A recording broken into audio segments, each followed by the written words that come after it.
نحمدہ ونصلی علی رسولہ الکریم۔ قال الامام حجۃ الاسلام شاہ ولی اللہ دہلوی باب من ابواب الصوم، نماز اور زکوٰۃ سے متعلق بنیادی قوانین، قواعد اور احادیث کی وضاحت اور تشریح پیچھے گزر چکی۔ تو اقیموا الصلاۃ وآتوا الزکوٰۃ کی ترتیب کو، جو قرآن حکیم کی ترتیب ہے، اسے یہاں پیش نظر رکھا گیا ہے۔ اس کے بعد اب ابواب الصوم سے متعلق یہ پہلا باب ہے، اور روزے سے متعلق جو بنیادی اصول اور ضابطے اور قواعد ہیں وہ اس باب میں بیان کیے جا رہے ہیں۔ شاہ صاحب نے روزے کے مقاصد و اہداف اور اس کے تعین کے حوالے سے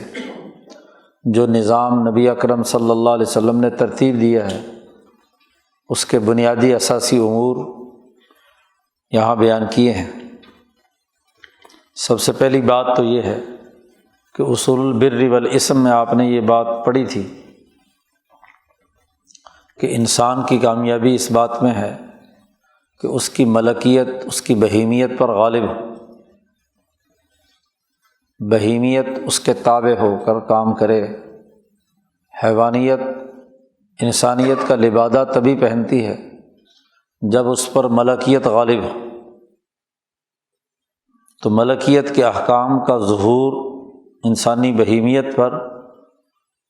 یہ انسان کی سعادت اور کامیابی کا معیار ہے۔ شاہ صاحب اسی حوالے سے یہاں فرماتے ہیں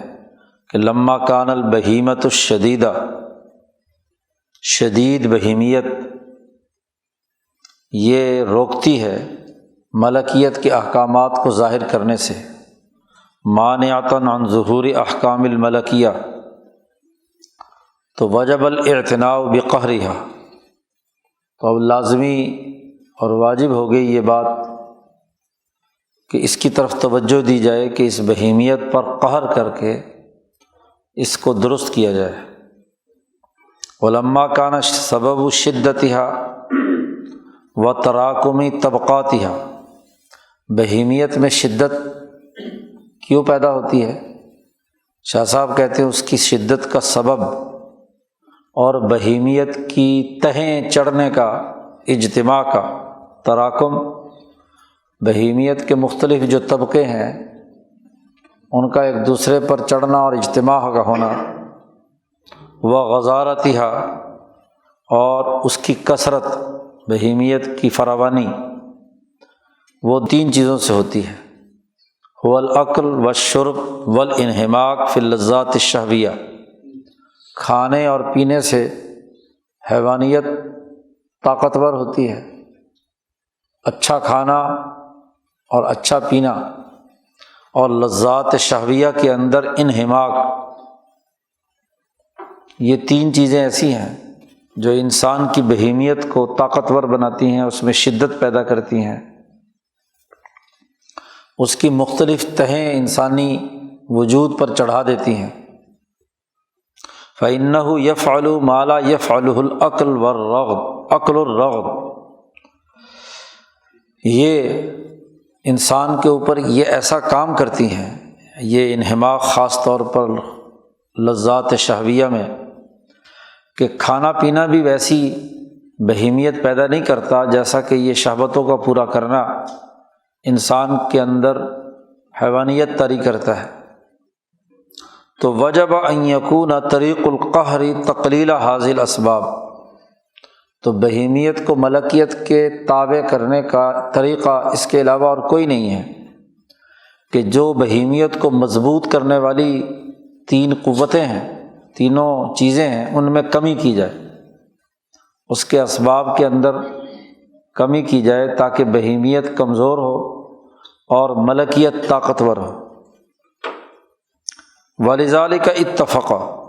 اس لیے تمام وہ لوگ جو اپنی ملکیت کے احکام کو ظاہر کرنا چاہتے ہیں، غالب کرنا چاہتے ہیں، ان تمام کا اس بات پر اتفاق ہے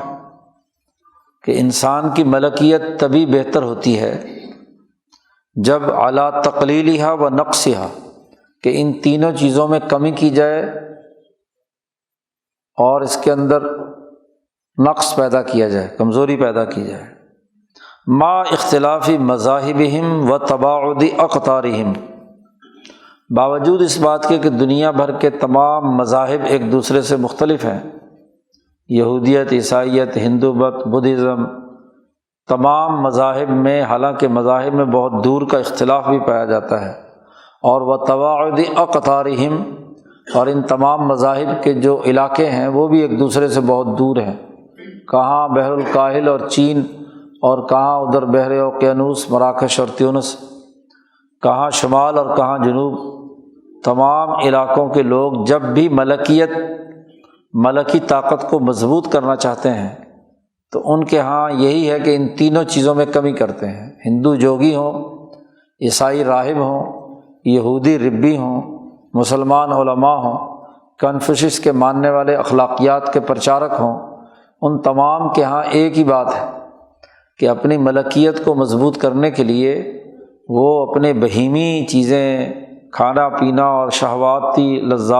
شہوانی لذات سے کیا ہے، پرہیز کرتے ہیں۔ ایک تو یہ سبب ہے کہ بہیمیت کو تابع کرنا ہے ملکیت کے، اور اس کے لیے یہی راستہ سب سے بہتر تمام انسانیت کا گویا کہ متفقہ راستہ ہے۔ وَأَيْضًا، اور دوسرا پہلو یہ بھی ہے، اس حوالے سے بھی آپ غور کیجئے کہ فالمقصود اذعان البہیمیہ للملکیہ، کہ بہیمیت کو یہ یقین ہو جائے کہ اصل وہ نہیں ہے، اصل اس کے اوپر ملکیت ہے۔ تو ملکیت کا پختہ یقین کا پیدا ہونا بہیمیت میں کچھ اس طرح سے کہ بِأَن تَتَصَرَّفَ حَسْبَ وَحْیِہَا، کہ وہ جو کام کرے تو وہ اپنے ملکی اور روحانی تقاضوں سے اس کی بہیمیت حرکت میں آئے، نہ کہ صرف ذاتی خواہشات اور مفادات کے تحت کام کرے، کیونکہ بہیمیت کو جب بھی ذاتی طور پر کام کرنے کا موقع ملتا ہے تو یا وہ درندگی پیدا کرتی ہے اور یا وہ شہوتوں اور لذتوں کے اندر مبتلا ہو جاتی ہے۔ تو ملکیت چونکہ کل انسانوں کے درمیان وحدت انسانیت کی بنیاد پر پائی جاتی ہے، تو ملکیت انسان کو عام طور پر اس بہیمیت کے ان دو بد اخلاقیوں سے روکتی ہے۔ وَتَنْصَبِغَ بِصِبْغِهَا، اور اس بہیمیت کو ملکیت کے رنگ میں رنگا ہوا ہونا چاہیے۔ وَتَمَنُّعُ الْمَلَكِيَّةِ مِنْهَا، کہ ایک تو مقصد یہ ہے کہ بہیمیت ملکیت کے تابع ہو کر اس کے احکامات کے مطابق کام کرے۔ دوسرا ایک اور اہم بات یہ ہے کہ خود ملکیت جب بہیمیت کے ساتھ آ کر اس دنیا میں جڑتی ہے تو بسا اوقات وہ بھی بہیمیت کی اگر گندگیاں موجود ہوں تو اس سے متاثر ہوتی ہے۔ تو یہ بھی مقصد ہے کہ ملکیت بہیمیت کی عادات پورے طور پر نہ اپنائے، اور بہیمیت ملکیت کے تمام احکامات کو پورے طور پر اپنائے، کہ وہ اس کے جو پست قسم کے رنگ ہیں بہیمیت کے، ان کو قبول نہ کرے، اور نہ ہی اس کی پست قسم کے نقش و نگار جو ہیں وہ اس پر منقش ہونے چاہیے ملکیت پر۔ ایسے ہی جیسا کہ کوئی مہر یا انگوٹھی کا نقش اگر موم پر لگایا جائے تو موم پر نقش پڑ جاتا ہے، تو اس پر کسی قسم کا اثر اس طرح کا اس بہیمیت کا ملکیت پر نہیں ہونا چاہیے۔ نہ ملکیت اس کے نقوش سے رنگین ہو اور نہ ملکیت اس کے رنگ میں رنگی جائے، بلکہ وہ قوت فعالہ کے طور پر کام کرے، نہ کہ خود متاثر ہو جائے۔ اب یہ دو پہلو ہیں، ان دو پہلوؤں کو پورا کرنا ضروری ہے انسانیت کی ترقی کے لیے۔ تو ولا سبیل الی ذالک، اس کام کو پورا کرنے کے لیے بہیمیت ملکیت کا یقین حاصل کر لے اور ملکیت رکی رہے کہ وہ بہیمیت کے اثرات قبول نہ کرے، یہ کام تبھی ہو سکتا ہے کہ الا ان تقتضی الملکیت شیئا من ذاتها، کہ ملکیت ذاتی طور پر تقاضا کرے اور ذاتی طور پر وحی کرے اور حکم دے بہیمیت پر، اور وہ تبھی ہوگی جب وہ طاقتور ہوگی۔ اور وَتَقْتَرِحَهُ عَلَيْهَا، اور بہیمیت اگر غلط حرکت کرے تو وہ اس سے سوال و جواب کر سکے، اور اس طریقے سے اس کی ڈانٹ ڈپٹ کرے کہ وہ اس کے تابع ہو جائے، اس کے خلاف بغاوت نہ کرے، اپنے اثرات اس پر نہ چھوڑے۔ ملکیت کو سوار ہونا چاہیے اور بہیمیت اس کی سواری ہونی چاہیے۔ اب سوار سواری سے متاثر ہو، یہ بات درست نہیں ہے۔ سوار کو اپنے نقوش ڈالنے ہیں، نہ یہ کہ سواری کے اثرات مرتب کر لے۔ گدھے کے اوپر سوار ہو تو گدھیت کے اثرات مرتب کر لے اپنے اوپر، تو وہ کیسا سوار ہے؟ وہ تو احمق سوار ہے کہ گدھے کو اپنے اوپر سوار کر کے لے کے چل رہا ہے، حالانکہ اس کو گدھے پر سوار ہونا ہے یا گھوڑے پر سوار ہونا ہے۔ اور وہ اس چیز سے روکے نہیں بہیمیت، جو حکم ملکیت دے بہیمیت کو اس کے مطابق کام کرنا ہے۔ سمت تقتضی ایضاً، پھر یہ ایک بار کا قصہ نہیں، بار بار، چونکہ سفر مسلسل ہے، جب تک اس دنیا میں ہے ملکیت سوار ہے، روح سوار ہے اس جسم پر، تو یہ ایک وقت کا تقاضا، یہ ایک وقت میں ایسا معاملہ ہو جائے تو یہ کافی نہیں، بلکہ پھر دوبارہ تقاضا کرے، پھر وہ اس کے فرما بردار ہو، ثم و ثم، بار بار ملکیت اپنی حیثیت منوائے بہیمیت سے، حتیٰ تعداد ذالک، یہاں تک کہ اس کی یہ عادت بن جائے، اور وتتمرن، اور اس کو اس بات کی مشق ہو جائے کہ اسے ہر حال میں سوار کے احکامات ماننے ہیں، نہ کہ سوار پر سواری کرنی ہے۔ یہ بھی ضروری ہے۔ شاہ صاحب کہتے ہیں وَحَاذِهِ الْأَشْيَاءُ الَّتِي تَقْتَضِيهَا هَٰذِهِ مِنْ ذَاتِهَا، یہ تمام چیزیں جن کا تقاضا یہ ملکیت خود ذاتی طور پر کرے، کیونکہ اگر ملکیت کمزور ہوتی ہے تو بسا اوقات وہ بہیمیت کے تابع ہو جاتی ہے۔ بہیمیت مضبوط ہو، طاقتور ہو، تو ملکیت کمزور ہو جاتی ہے اور بہیمیت کے احکامات کو ماننے لگ جاتی ہے، اس کا رنگ اس پر چڑھ جاتا ہے۔ اور وہ تقصر تلک، اور وہ جو بہیمیت ہے اس کو تابع ہو کر، ان کو زبردستی کھینچ کر ملکی تقاضوں کے تابع کرنے کی ضرورت ہے، علیہا، علی رغم انفہا، اس کی خواہش کے علی الرغم، اس کے خلاف، یعنی اس کی ناک رگڑے بغیر جو ہے وہ تابع ہو کر، ہاں جی، وہ کنٹرول میں نہ آ رہی ہو تو اسے کنٹرول کیا جائے۔ اس کے لیے ضروری ہے کہ انما تکون من جنس ما فیہ انشراح لہذہ، کہ وہ کام کیے جائیں جو اس ملکیت کے اندر انشراح، خوشی، اور اس کے اندر شرح صدر، سرور اور لذت پیدا کرے، وانقباض لتلک، اور جو بہیمیت ہے اس کے اندر انقباض پیدا ہو، وہ اس کے تابع ہو، مشق تو تبھی ہوگی۔ اور پھر ایسی صورت میں معاملہ انسان کا ایسے ہی ہوگا کہ قد تشبہ بالملکوت، گویا کہ وہ فرشتوں کے ساتھ اس نے مشابہت اختیار کر لی۔ اگر اس کی ملکیت ملائے سافل سے تعلق رکھتی ہے، پیچھے آپ نے اقسام پڑھی تھی انسانی جبلت کی کہ ملکیت کی بھی کئی اقسام ہیں، جو عالیہ اور سافلہ، اور اسی طرح بہیمیت کی بھی اقسام ہے، شدیدہ صفیقہ اور ضعیفہ محلحلہ، وہاں اقسام 4 پڑھی آپ نے۔ تو اگر تو ملکیت ملائے سافل سے تعلق رکھتی ہے، یعنی ملائے سافل والی سافلہ ہے، تو پھر تشبہ بالملکوت ہوتا ہے، ملکوت سے گویا کہ مشابہت اختیار کر لی اس انسان نے۔ اور اگر ملکیت عالیہ ہے تو پھر تطلع الی الجبروت، پھر جو اللہ کی ذات و صفات کا مرتبہ ہے وہاں تک اس کے اندر جھانکنے کی صلاحیت اور استعداد پیدا ہو گئی۔ تو یہ دونوں چیزیں ملکیت کی خاصیت ہیں۔ بعیدۃ عنہما البہیمۃ، جو بہیمہ ہے وہ اس سے کافی دور ہے، غایۃ البعد۔ تشبہ بالملکوت اور تطلع الی الجبروت، دونوں سے بہیمیت بہت دور ہے۔ تو اس طریقے سے ملکیت غالب آ جائے کہ وہ گویا کہ فرشتوں کی مشابہت اختیار کر لے، یا ملائے اعلیٰ کے جو اونچے درجے کے لوگ ہیں ملکیت عالیہ والے، ان کے ساتھ اس کا تعلق قائم ہو جائے۔ ایک تو یہ ہے،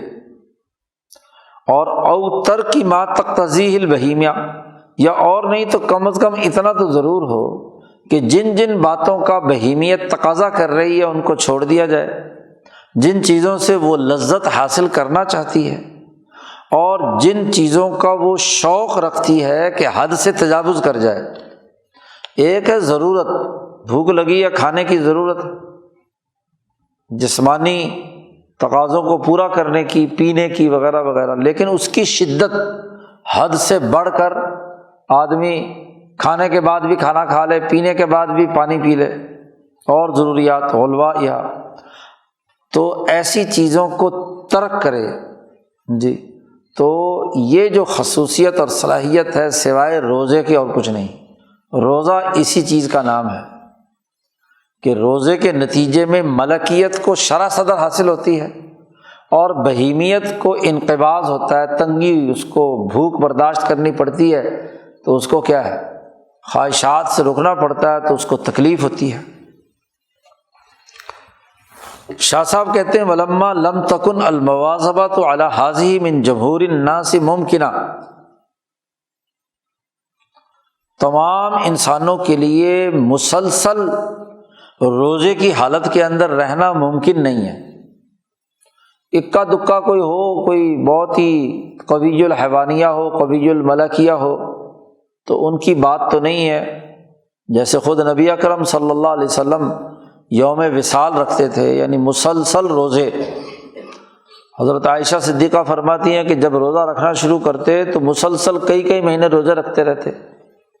اور اگر گھر میں کھانے پینے کو کچھ نہ ہوتا تو روزانہ کہہ دیتے کہ جی میں نے روزے کی نیت کر لی۔ تو یوم الوصال اسے کہتے ہیں، مسلسل روزے رکھنا۔ تو بعض صحابہ نے حضور کو دیکھا تو انہوں نے بھی اس طرح کرنا شروع کیا،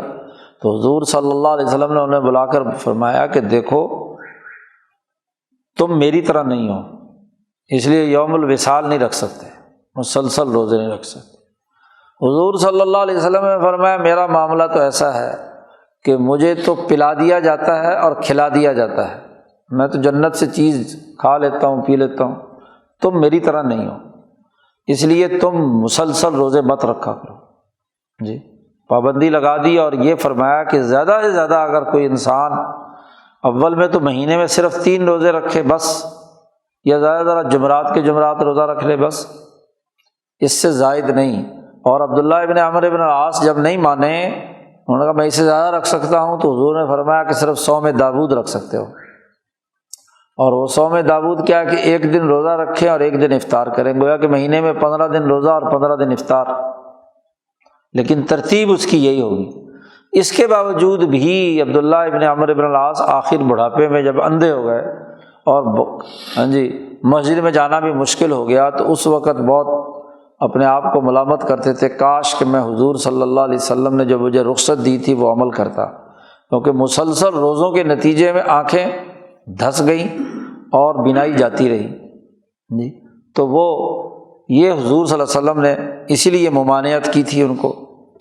تو شاہ صاحب کہتے ہیں کہ تمام انسانوں کے لیے ممکن نہیں ہے کہ روزے مسلسل رکھے جائیں۔ پھر دوسری بات یہ ہے کہ اگر مسلسل روزوں کا حکم دیا جائے کہ جی چونکہ اب ملکیت کو مضبوط بنانا ہے اور بہیمیت کو کمزور ہی کرنا ہے، اس لیے مسلسل روزوں کا اگر حکم دیا جائے تو ایک تو ممکن نہیں ہے، دوسرا یہ کہ مع ما ہم فیہ من الارتفاقات المہمہ، تو ارتفاقات کا پورا نظام جو انتہائی اہمیت رکھتے ہیں انسانی سوسائٹی میں، وہ سب تباہ و برباد ہو جائیں گے، کیونکہ جب آدمی کو کمزوری ہوگی اور بہیمیت میں کام کرنے کی طاقت نہیں ہوگی تو وہ کمائے گا کیسے، کام کاج کیسے کرے گا، باقی کام کیسے کرے گا۔ تو اگر صرف ملکیت ہی کو مضبوط بنانا اور فرشتہ بننا ہے تو اس کے لیے تو فرشتے ہی کافی تھے، تو پھر یہ اس انسان کو دنیا میں لانے کی کیا ضرورت تھی؟ تو اہم ترین ارتفاقات کے فنا ہونے کا خطرہ ہے اگر مسلسل روزوں کا حکم دیا جائے۔ اور ایسے ہی وہ معافست الاموال والازواج، اور چونکہ انسان دنیا میں رہتا ہے، مال و دولت اور بیوی بچوں اور یہ بھی تو ایک فرائض اور ذمہ داریاں ہیں، تو یہ تمام چیزیں جو ہیں یہ پوری نہیں ہو سکتی، تو واجب یہ بات لازمی ضروری ہوئی کہ ان یلتزم بعد کل طائفۃ من الزمان، کچھ زمانہ گزرنے کے بعد ایک خاص مقدار ایسی کہ جس میں روزے رکھے جا سکیں وہ مقرر ہونی چاہیے، اور وہ مقدار اتنی ہو جس میں ملکیت ظاہر ہو جائے اور وہ اپنے تقاضوں کے مطابق خوشی محسوس کرے، اور جو درمیانے وقفے میں کچھ اس سے کوتاہیاں یا کمزوریاں ہو چکی ہیں بہیمیت کے دباؤ سے، اس کا کفارہ ہو جائے۔ وَيُكَفِّرُ مَا فَرَطَ مِنْهُ قَبْلَهَا وَيَكُونُ مَثَلُهُ، اس کی مثال ایسے ہی ہونی چاہیے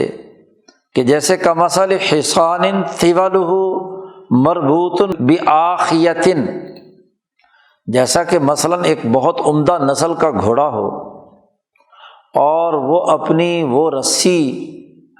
جو کسی کھونٹے کے ساتھ، کھونٹے کو کہتے ہیں آخیہ، یا کوئی کڑا زمین میں گاڑ دیتے تھے کڑا، تو اس کے ساتھ گھوڑے کو باندھ دیا جاتا تھا، تو ایک گھوڑا جو ہے تو بہت عمدہ لیکن باندھ دیا ایک کڑے کے ساتھ، لمبی رسی اس کی چھوڑی جاتی تھی تاکہ ادھر ادھر اس کو گھومنے میں جو اس کے لیے باڑا وغیرہ بنایا جاتا ہے تو اس کے اندر ادھر ادھر گھوم پھر لے لیکن اس کے ساتھ بندھا رہے۔ تو اس طرح یہ جو ادھر ادھر اس نے چارہ چورا چرا ہے درمیان میں، تو ایک ایسا کڑا ہونا چاہیے کہ کم از کم 11 مہینوں کے بعد وہ خوبصورت گھوڑا جو ہے وہاں آ جائے، ملکیت وہاں پہنچ جائے۔ یستن یمیناً و شمالاً، جیسا کہ وہ گھوڑا ادھر ادھر دائیں بائیں شمال جنوب آتا جاتا رہتا ہے، لیکن ثم یرجع الی آخیتہ، پھر اپنے کڑے اور اپنے تھان پر آ جاتا ہے۔ وہذہ مداومۃ بعد المداومۃ الحقیقیہ، یہ جو مداومت ہے یعنی ہر سال میں 1 مہینے کے روزے، یہ جو مداومت ہے یہ حقیقی مداومت کے بعد ممکنہ طور پر یہی ہو سکتی ہے کہ مسلسل روزے رکھے جائیں جب بھی اس کا مہینہ آ جائے کچھ زمانے کے بعد، گویا کہ یہ مداومت حکمیہ ہو گئی کہ اس کو ہم یوں ہی سمجھیں گے کہ ایک آدمی نے پوری زندگی کے روزے رکھ لیے۔ پھر اب وہ کتنی مقدار ہونی چاہیے؟ جب یہ بات طے ہو گئی کہ روزہ رکھنا ضروری ہے بہیمیت کو کمزور کرنے کے لیے اور ملکیت کو مضبوط کرنے کے لیے، جب یہ بات طے ہو گئی کہ مسلسل روزے رکھنا ممکن نہیں ہے تو کوئی زمانے کی مقدار کا تعین ہونا چاہیے۔ جب زمانے کی مقدار کا تعین ہونا ضروری ہے تو پھر واجب تعین و مقدار ہی، اس کے مقدار کے متعین کرنے کے لیے واجب یہ ہے کہ اس میں حد سے نہیں بڑھنا چاہیے، جی اصل دائرے سے زیادہ تجاوز نہیں کرنا چاہیے،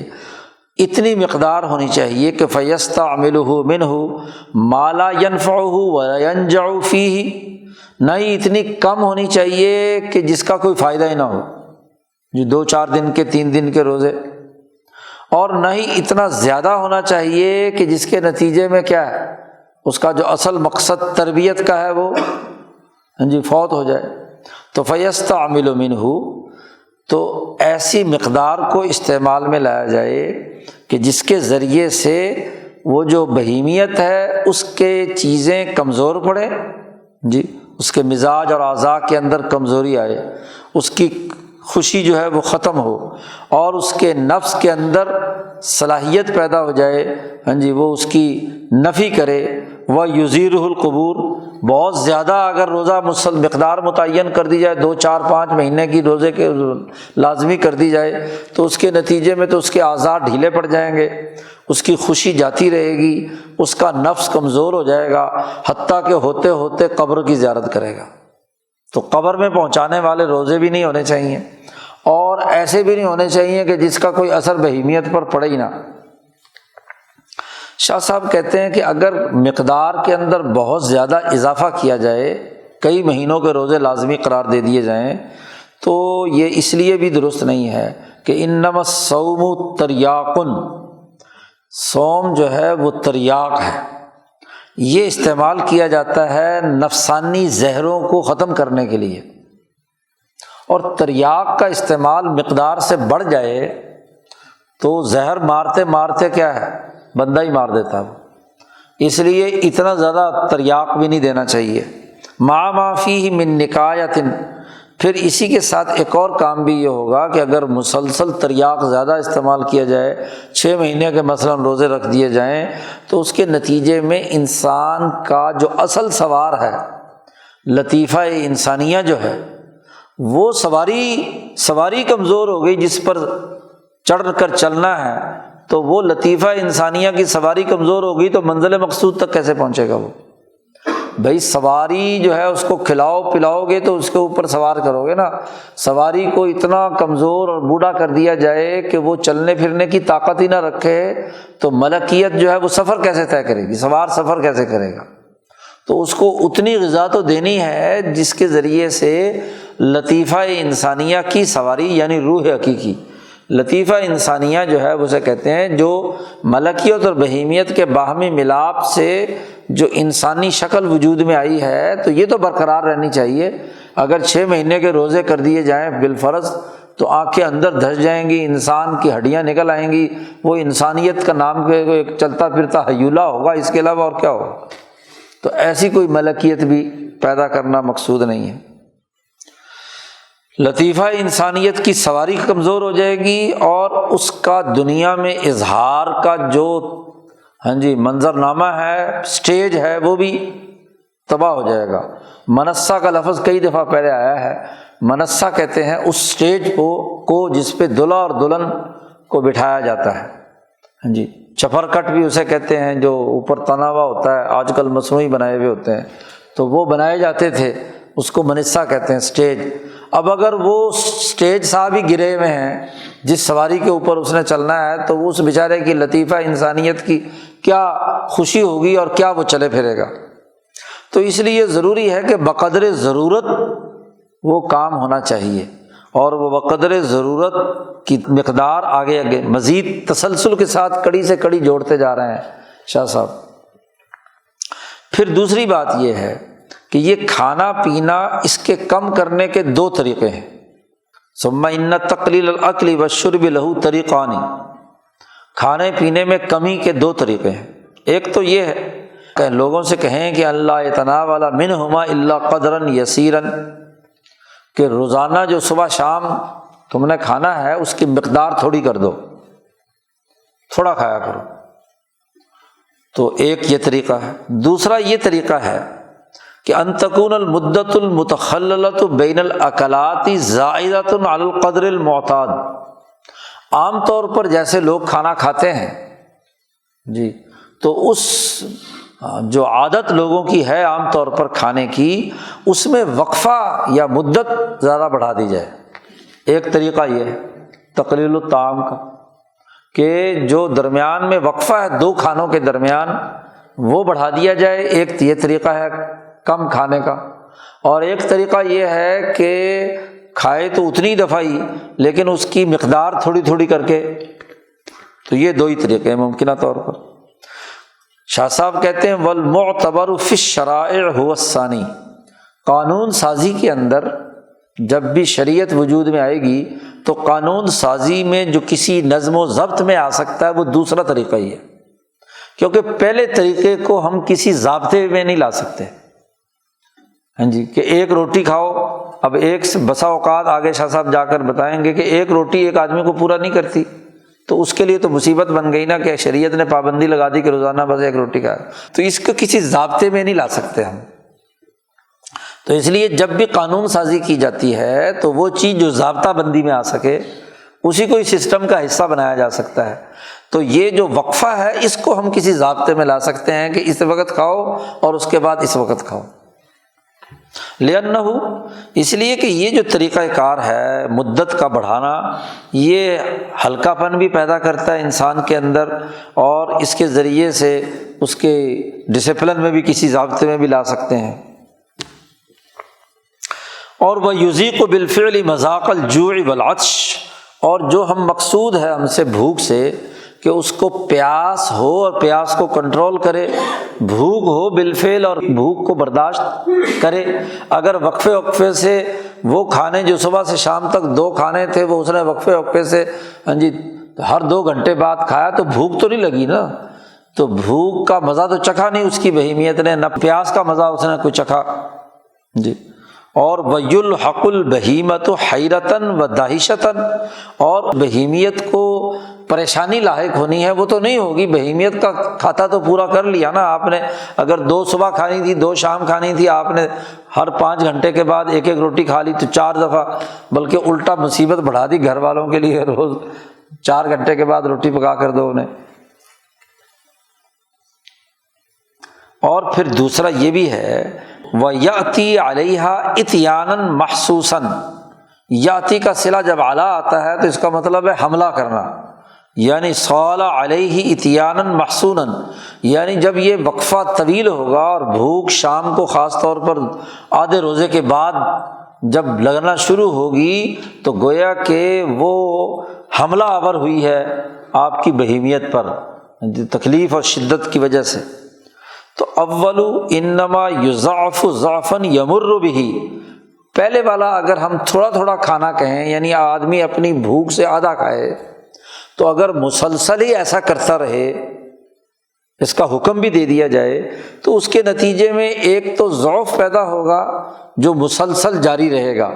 کیونکہ پورے وقفے میں آپ نے یہ بات حکم دی ہے، اور پھر اس کے نتیجے میں بہیمیت کو کسی قسم کی کوئی فکر لائق نہیں ہوگی۔ ولا یجد بالا حتی یدنفہ، یہاں تک کہ وہ بتدریج اس کو جسم کو جتنی غذائیت کی ضرورت ہے تو وہ غذائیت کی کمی کا شکار ہو کر کمزور ہوتا جائے گا، اور پھر حتی یزر القبور، قبر پہنچ جائے گا۔ اس لیے پہلے طریقے کو کسی نظم و ضبط میں نہیں لا سکتے۔ اور پھر یہ بات بھی ہے کہ یہ جو پہلا طریقہ ہے اس کو کسی عام قانونی نظام میں نہیں لا سکتے الا بجہد، مگر بڑی ہی مشقت سے، اس لیے کہ لوگ مختلف درجات کے ہوتے ہیں۔ ایک آدمی مثلاً 1 رطل کھانا کھاتا ہے، 1 پاؤ بھر، ایک آدمی 2 پاؤ آدھا کلو کھا جاتا ہے، یعنی اس کی جسم کی ساخت کے اعتبار سے۔ تو اب اگر کسی آدمی کو مثلاً 1 رطل 1 پاؤ کھانے کا حکم دیا جائے بالفرض کے تول کر کھایا کرے، تو پہلے والے کا تو کھاتا پورا ہو گیا، اس کو تو کوئی مسئلہ نہیں ہوا، لیکن دوسرے والے کی جڑ اکھڑ گئی، کیونکہ اس کا تو نکل گیا نا کڑاکا کہ جی اس کو 2 آدھا کلو اس کی خوراک کی ضرورت تھی، اس کو 1 کہنے کا حکم دیا تو وہ بیچارہ پھنس گیا، اور دوسرا جو ہے وہ تو کسی ضابطہ بندی میں نہیں آ سکتا۔ ہاں وہ مدت جو 2 کھانوں کے درمیان بڑھانے والا عمل ہے تو فالعرب والعجم وسائر اہل الامزجۃ الصحیحۃ یتفقون فیہا، تمام عرب و عجم، تمام مذاہب، تمام صحیح مزاج رکھنے والے لوگ وہ صبح شام ہی کھانا کھاتے ہیں۔ انما طعامہم غداء و عشاء، اس لیے کہ دنیا بھر کے صحیح مزاج رکھنے والے عرب و عجم ان کا کھانا یا غدا ہوتا ہے یا عشاء، صبح ناشتہ ہوتا ہے اور وہ بھی فل فلیج اچھا بہترین عمدہ جو کھانا اور لقمہ سونے کا ہوتا ہے، اور یا رات شام کا کھانا ہوتا ہے عشاء کا، صبح شام کھانا کھاتے ہیں۔ اب یہاں الٹا معاملہ ہے کہ صبح شام جو ہے نا صبح بالکل کھاتے ہی نہیں، 1 چائے کا کپ اور پھر 11-12 بجے جا کے کیا ہے، تو یہ بھی انتہا ہے۔ جو کھانے کا وقت تھا تو اس وقت تو کھایا نہیں، اس لیے دنیا بھر کے تمام معاشروں میں جو مہذب علاقے تھے وہاں کھانے کا یہی طریقہ تھا، صبح ناشتہ جہاں بھی بنتا ہے بڑا قسم کا لگژری قسم کا لوگ اپنے خیال کے مطابق کھانا کھاتے ہیں، سری پائے پتہ نہیں کیا کیا اعلیٰ بلا جی، تو بہت ہیوی قسم کا ناشتہ، کیونکہ سارا دن کام کاج کرنا ہوتا تھا اس زمانے میں، تو یعنی کشتی وشتی اور یہ وہ مشقت اور محنت اور ہل چلانا اور کام کاج کرنا، تو اس لیے وہ ہضم ہو جاتا تھا۔ لیکن ناشتہ آج وہی کرتے ہیں، دوپہر کو پھر کھانا بھی کھاتے ہیں، تو یہ کام الٹا ہے۔ تو غداءً اور عشاءً، اور یہ زیادہ سے زیادہ بعض معاشرے تو ایسے ہیں، مزاج صحیح والے لوگ ایسے ہیں کہ وہ پورے 24 گھنٹے میں صرف ایک دفعہ کھانا کھاتے ہیں جی۔ اکبر بادشاہ جو ہے وہ 24 گھنٹے میں ایک دفعہ کھانا کھاتا تھا، وہ بھی 10-11 بجے دن کے بس، اور وہ 10-11 بجے جو کھانا کھاتا تھا وہ بھی باقاعدہ ایک بکری کا پورا لیلا چھوٹا، اور اتنے ہی مقدار میں چاول، اتنا ہی گھی، اور اس کی وہ پلاؤ پکائی جاتی تھی اس کے لیے اسپیشل، اور وہ اکیلا کھا جاتا تھا۔ اگلے دن 24 گھنٹے کے بعد کھانا، درمیان میں ڈرائی فروٹ وغیرہ رات کو یا دودھ شودھ وغیرہ لیتا تھا، باقی کچھ نہیں۔ اس لیے جب وہ تلوار چلاتا تھا تو اس کی تلوار مشہور تھی کہ 500 آدمیوں کو بے وقت اپنے دونوں ہاتھوں کی ایک ایک من کی تلوار تھی، دونوں سے کیا ہے ایسے دشمنوں کا جو کترا کرتا ہوا جلتا تھا۔ طاقت اور قوت اور بہادری، بسطتاً فی الجسم، علم تو خیر نہیں تھا اس کے پاس بیچارے کے، لیکن بسطتاً فی الجسم ضرور تھا، لیکن اس درجے کا علم کتابی علم نہیں تھا، لیکن انتظامی علم تھا، تبھی تو 50 سال حکومت کی اس نے ہندوستان پر جی۔ عملی علم تھا، حکمت عملیہ کا، ہاں جی، اس کو طریقہ کار معلوم تھا، تبھی تو اتنے بڑے بڑے علماء اور بڑے بڑے لوگ جو ہیں اس نے کنٹرول کیے۔ خیر، وَيَحْصُلُ مَذَاقُ الْجُوعِ بِالْكَفِّ إِلَى اللَّيْلِ، اور پھر اس بھوک کو آپ صبح سے لے کر رات تک روکنا، یہ کیا ہے؟ اس میں ممکن ہے کہ ان دو کھانوں میں بجائے یہ کہ عصر کے بعد کھانا کھائیں اور ادھر سے صبح 9-10 بجے کھانا کھائیں یا 8-9 بجے کھائیں، اس کو تھوڑا سا بڑھا کر صبح صادق سے پہلے اور مغرب کے بعد کھانے کا ان کو حکم دے دیں۔ پھر یہ بھی ضروری ہے کہ ولا يمكن ان يفوض المقدار اليسير الى المبتلين المکلفین، مقدار یسیر یعنی کتنا وقفہ ڈالا جائے دو کھانوں کے درمیان، یہ بھی ممکن نہیں ہے کہ جو روزہ رکھنے والے ہیں ان کو ہی کہہ دیا جائے کہ بھئی اپنی پہلی والی مقدار میں تھوڑا سا اضافہ کر لو، کیونکہ پھر ضابطہ بندی میں بات نہیں آئے گی کس آدمی کی کون سی مقدار کم ہے اور کسی کی کون سی مقدار کیا ہے زیادہ ہے۔ فیقال مثلاً، اگر یہ کہا جائے کہ ہر آدمی اتنا کھانا کھائے جس سے اس کی بہیمیت اس کے تابع ہو جائے، تو اگر یہ ہر فرد کے ذمہ ڈال دیا جائے تو پھر تو یہ سسٹم اور قانون بنانے کی جو قانون سازی کا عمل ہے اس کی نفی ہے، کیونکہ یہ تو کوئی قانون نہیں ہے نا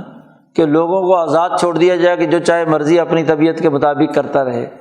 تو شاہ صاحب کہتے ہیں لِأَنَّهُ يُخَالِفُ مَوْضُوعَ التَّشْرِيعِ،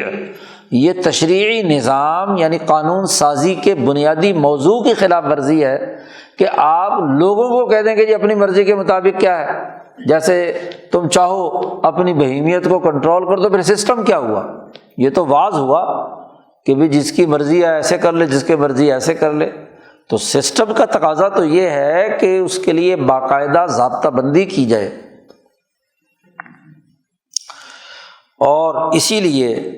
مثال مشہور ہے، شاہ صاحب کہتے ہیں کہ من استرعى الذئب فقد ظلم، جس نے بکریوں کا رکھوالا بھیڑیا رکھ لیا تو وہ بھیڑیا رکھنا اس کا رکھوالا یہ ظلم کیا۔ بھی خود انسان کی تو بہیمیت کمزور کرنی ہے، اور اسی بہیمیت کو خود ہی کنٹرول کرنے کے لیے اسی انسان سے کہا جائے کہ تو ہی رکھوالا ہے کہ تو اپنے آپ ہی اپنی دیکھ لے، تو یہ تو سسٹم کی خلاف ورزی ہے۔ سسٹم تو ہوتا ہی وہ ہے جو اپنی اتھارٹی کے ذریعے سے اپنا ڈسپلن قائم کرواتا ہے، تاکہ لوگ، اب چوروں سے کہا جائے کہ تم ہی رکھوالے ہو جاؤ، جیسے پاکستانی سسٹم میں ہے، جن کے خلاف ادارہ بنایا گیا ہے، جن کے کام اور کارکردگی کو چیک کرنے کے لیے، اس کے لیے جو اتھارٹی بنائی جا رہی ہے اس کا چیئرمین اور ممبر بھی وہی ہیں۔ شوگر مل مافیا کے SOPs بنانے ہیں اور اس کا چیک رکھنا ہے، اس کے ممبر بھی وہی ہیں جی۔ کسی بھی شعبے میں جو چیک کرنے والی اتھارٹی ہوتی ہے وہ اگر انہی میں سے ہو، اس کے مفادات اس کے ساتھ وابستہ ہوں، تو وہ اس کو چیک کیا کرے گی جی؟ تو وہ تو نہیں کر سکتی۔ تو یہی بات ہے کہ بھیڑیے کو رکھوالا بنا لیا جائے بکریوں کا تو فقط ظلمہ۔ وَإِنَّمَا يَسُوغُ مِثْلُ ذَلِكَ فِي الْإِحْسَانِيَاتِ، ہاں ایسی باتوں کی گنجائش واعظ و نصیحت اور احسانیات اور تصوف اور سلوک میں ہو سکتی ہے کہ لوگوں کو آزادی ہو کہ جی اپنی مرضی کے مطابق، چونکہ نفلی بات ہے ہاں جی، اختیاری بات ہے، کرے کرے نہ کرے نہ کرے ہاں جی، وہاں تو یہ بات چل سکتی ہے۔ لیکن جب سسٹم اور تشریع کی بات آئے گی، قانون سازی کی بات آئے گی، تو وہاں لوگوں کے حوالے یہ بات نہیں کی جا سکتی۔ پھر شاہ صاحب کہتے ہیں اور چند چیزوں پر غور و فکر کرو۔ ثم یجب، پھر یہ بھی واجب ہے کہ وہ مدت جو دو کھانوں کے درمیان ہوں نہ ہی جڑ سے اکھیڑنے والی ہوں بہیمیت کو، اور نہ ہی اس کو کیا ہے ہاں جی اس کا استیصال کرنے والی ہوں۔ مثلاً اسے کہا جائے کہ 3 دن 3 رات کا وقفہ ہونا چاہیے دو کھانوں میں، تو 3 دن تک بھوک پیاس برداشت کرنا ہاں جی، تو یہ تو بہت 72 گھنٹے کی بھوک جو ہے یہ تو اس کی بہیمیت کا ہاں جی سوائے ستیہ ناز کرنے کے اور کچھ نہیں، اس کو مریض بنانے کے اور کچھ نہیں۔ اس لیے کہ لأن ذلك خلاف موضوع الشرع، قانون سازی کے بنیادی موضوع کی خلاف ورزی ہے کہ آپ کسی پر اس کی طاقت سے زیادہ بوجھ ڈال دیں۔ مقصد تو اس بہیمیت کو برقرار رکھتے ہوئے اس کو مہذب بنانا ہے، نہ یہ کہ بہیمیت اور سواری کو سرے سے لاغر اور کمزور کر کے فنا کرنا ہے۔ اور ویسے بھی جمہور مکلفین اس پر عمل کر ہی نہیں سکتے کہ 3 دن 3 رات کی بھوک ان کو مثلاً دی جائے۔ اور یہ بھی واجب ہے کہ اصلاح مقصود ہے، تو یہ بھی واجب اور ضروری ہے کہ یہ جو کھانے پینے سے رکنا ہے یہ بار بار ہونا چاہیے۔ ایک ہی دفعہ 3 دن کا وقفہ کر کے پھر آگے چلے جائیں تو پھر بھی تربیت، وہ تو چلو 3 دن 3 رات ایک آدمی کسی طرح ہاں جی بھوک پیاس برداشت کر لے گا، لیکن اس کے بعد اگر اسے پھر کھلی چھٹی دے دی جائے تو یہ تو زیادہ نقصان دہ ہے، تربیت تو نہیں ہوگی۔ تربیت کا اصول تو یہ ہے کہ اس کو بار بار کچھ وقفے سے دہرایا جائے۔ تو واجب ہے یہ کہ الامساک فیہا، کہ بہیمیت کی ان تینوں چیزوں سے کھانے پینے اور نفسانی خواہشات سے بچنے کا عمل بار بار ہونا چاہیے، تاکہ اس کے ذریعے سے تمرین ہو، مشق ہو اور انقیاد ثابت ہو۔ ورنہ تو فجوع واحد، ایک 3 دن کی بھوک جو ہے، ای فائدۃ یفید، کون سا فائدہ ہے جس سے حاصل ہوگا؟ کوئی فائدہ اس سے حاصل نہیں ہوگا۔ اور وَإِن قَوِيَ وَاشْتَدَّ، جب بھی اس کے اندر دوبارہ قوت پیدا ہو گئی تو بلکہ اس سے زیادہ طاقتور ہو کر وہ آگے ہاں جی بہیمیت کے اندر غوطہ زن ہو جائے گا۔ 2 چیزیں۔ تیسری چیز ایک اور بات بھی ہے، اس کو بھی ملاحظہ کیجیے کہ وَيَجِبُ أَن يُذْهَبَ فِي ضَبْطِ الْإِنْقِحَارِ الْغَيْرِ الْمُجْحِفِ وَضَبْطِ تَكْرَارِهِ، یہ بھی ضروری ہے کہ اس کو جی ایسا انقحار یعنی بہیمیت کو تابع کرنے کا جو ضبط اور کنٹرول کرنے کا معاملہ ہے، اس کو اس طریقے سے کیا جائے کہ ایسی مقدار ہو جو عام طور پر ان کے ہاں استعمال ہوتی رہی ہو، یعنی اس کے تکرار کو بھی منضبط کرنے کے لیے اور جڑ سے نہ اکھیڑنے والے ضابطہ بندی کے لیے بھی یہ ضروری ہے کہ وہ مقدار ایسی ہونی چاہیے جو عام طور پر انسانوں میں استعمال ہوتی رہی ہو۔ الی مقادیر مستعملہ عندہم، اور ایسی مقدار ہونی چاہیے جو ہر غافل اور ذہین دونوں آدمیوں سے مخفی نہ ہو اور ہر شہری اور دیہاتی پر بھی بالکل واضح ہو جائے۔ اگر آپ گھڑی کے ساتھ مقرر کریں تو اب گھڑی تو اس زمانے میں ہر آدمی کے پاس تھوڑی تھی، کوئی ضروری تو نہیں دیہاتی کے پاس، ایسی مقدار متعین کیا جائے کہ جس کو ہر دیہاتی پڑھا لکھا یا ان پڑھ دیکھتے ہی ظاہری علامت سے کہے کہ جی اب یہ وقت شروع ہو گیا اور یہ وقت کیا ہے، اب کیا ہے، ختم ہو گیا، ایسا ہونا چاہیے۔ وَإِلَىٰ مَا يَسْتَعْمِلُهُ، اور ایسی چیز کا استعمال کیا جائے یا ایسی چیز سے ملتی جلتی استعمال کی جائے چیز جو انسانوں کی عظیم اکثریت اس کے ہاں وہ بات پائی جاتی ہو، تاکہ وہ چیز مشہور بھی ہو جائے اور تمام لوگوں میں تسلیم بھی کر لی جائے بغیر کسی تھکاوٹ کے، لوگ اسے مان لیں، ایسی مقدار ہونی چاہیے۔ تو یہ 3 ملاحظات شاہ صاحب نے پہلے بیان کیے ہیں، تو شاہ صاحب کہتے ہیں وَأَوْجَبَتْ هَذِهِ الْمُلَاحَظَاتِ، یہ تینوں ملاحظات تقاضا کرتے ہیں اس بات کا کہ روزے کو منضبط کیا جائے۔ تو روزے کی اب آ کر تعریف کر رہے ہیں، یہ پوری روزے کی حقیقی تعریف کہ الامساک من الطعام والشراب والجماع یوما کاملا الی شہر کامل، روزہ ہے رکنا کھانے سے، پینے سے، جماع سے ایک پورا دن، اور الی شہر کامل ایک مکمل مہینہ، مکمل مہینے تک، اس کو صوم کہیں گے، اسے روزہ کہیں گے۔ تو یہ جو روزے کی تعریف بنی ہے، یہ پچھلے تمام جتنے امور بیان کیے ہیں ان کی ترتیب کا لازمی تقاضا ہے، اور اس سے روزے کی یہ تعریف ایک سسٹم کے تناظر میں سمجھ میں آ جاتی ہے کہ یہ ضابطہ بندی کے لیے یہ تعریف کرنا لازمی اور ضروری تھی۔ اس لیے کہ شاہ صاحب کہتے ہیں کہ دن سے کم اگر روزہ ہو، امساک ہو، تو یہ تو زیادہ سے زیادہ یہی ہوگا کہ باب تاخیر الغدائی، کہ آپ نے ناشتہ لیٹ کیا ہے، بس زیادہ سے زیادہ یہی ہوگا نا۔ اور وَإِمْسَاكُ اللَّيْلِ مُعْتَادٌ، اور عام طور پر رات تک رکے رہنا، یہ تو لوگوں کی عادت ہوتی ہے کہ رات تک نہیں کھاتے، صبح ناشتہ لیٹ کرنے کے بعد شام تک کھانا نہیں کھاتے۔ لا یجدون لہ بالا، اس کے رکنے سے، اس امساک سے اس کی بہیمیت پر تو کوئی اثر ہونے والا نہیں ہے، اس کی پرواہ نہیں کرتے لوگ۔ اور پھر 1 ہفتہ یا 2 ہفتے کے اگر روزے ہوں تو یہ بھی بہت تھوڑی مدت ہے، یہ بھی مؤثر کردار ادا نہیں کر سکتی بہیمیت کو تابع کرنے اور ملکیت کو مضبوط کرنے کے حوالے سے۔ ہفتہ 2 ہفتہ کم مدت ہے، اور 2 مہینے بہت زیادہ مدت ہے۔ کیوں کہ اس کے نتیجے میں تغور فیہما الاعین، اس کے نتیجے میں آنکھیں اندھی ہو جاتی ہیں۔ مسلسل 2 مہینے روزے رکھنے سے آنکھیں اندر دھس جاتی ہیں، کیونکہ ان کو توانائی نہیں ملتی روزے کے نتیجے میں، اور انسانی نفس کے اندر، روح کے اندر تھکاوٹ پیدا کر دیتی ہے۔ آدمی بس سست، کاہل، تھکا کوئی کام کاج نہیں کر سکتا۔ تو 2 مہینے کے روزے 2 نقصان پہنچاتے ہیں کہ آنکھیں ختم ہو جاتی ہیں آہستہ آہستہ بتدریج، اور اسی طریقے سے انسان کا جو روح اور نفس ہے وہ اتنا کمزور ہو جاتا ہے کہ کسی کام کا نہیں رہتا، تھکا تھکا رہتا ہے۔ اور شاہ صاحب فرماتے ہیں کہ میرا تو یہ تجربہ ہے، وقد شاہدنا ذالک مرات لا تحصى،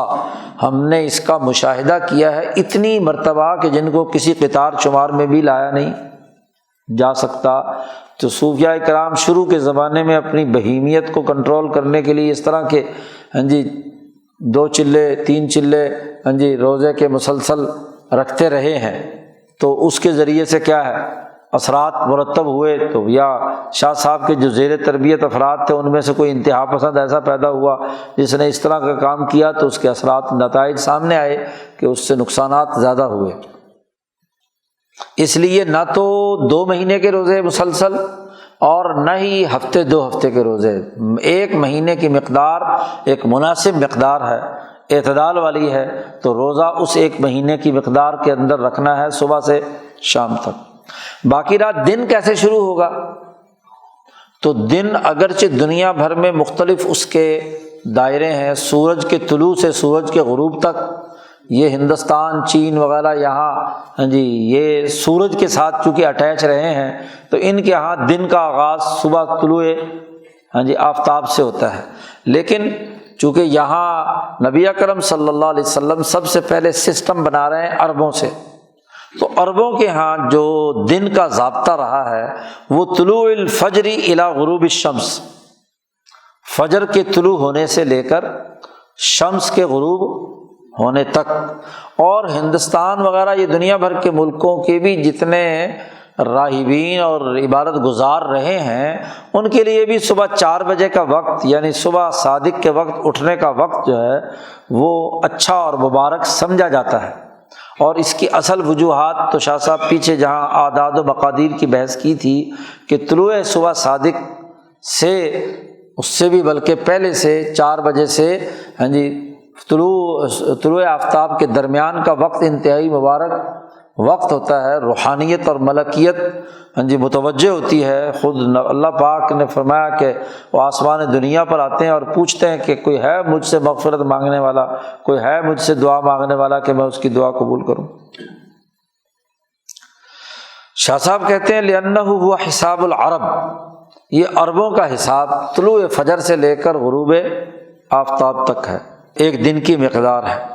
اور اسی لیے ان کے ہاں جو مشہور روزہ تھا، یوم عاشورہ کا روزہ مشہور تھا عربوں کے ہاں، وہ روزہ اسی طرح رکھتے تھے۔ اور والشہر، مہینے کا بھی جو قانون اور ضابطہ ہے وہ برؤیت الہلال الی رؤیت الہلال، وہ چاند کی رویت سے لے کر اگلے مہینے کی چاند کی رویت تک کے درمیان رمضان کا مہینہ ہے۔ کیوں؟ اس کی وجہ یہ ہے کہ جو شمسی حساب ہے مہینے کے شروع ہونے کا اور اختتام کا، اس کا تعلق چونکہ فلکیاتی نظام کے ساتھ ہے، وہ صرف پڑھا لکھا معاشرہ جو ہے جو فلکیاتی قوانین کو جانتا ہے وہ تو اس کی جو لکھنا پڑھنا جانتا ہے اس کے لیے تو یہ آسان ہے، وہ بھی ان کا شروع سے سسٹم چل رہا ہو، ورنہ ہر آدمی کو علم اس کا نہیں ہو سکتا۔ جبکہ چاند چڑھتا کس نے نہیں دیکھا؟ سب نے دیکھا، ہر دیہاتی بھی چاند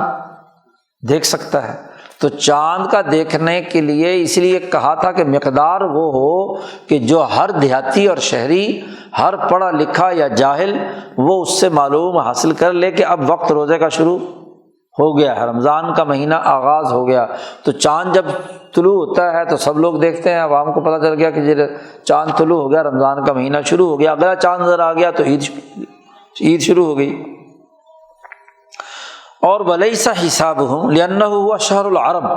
کہ عرب جو ان پڑھ تھے، امی تھے، ان کا مہینہ یہی تھا۔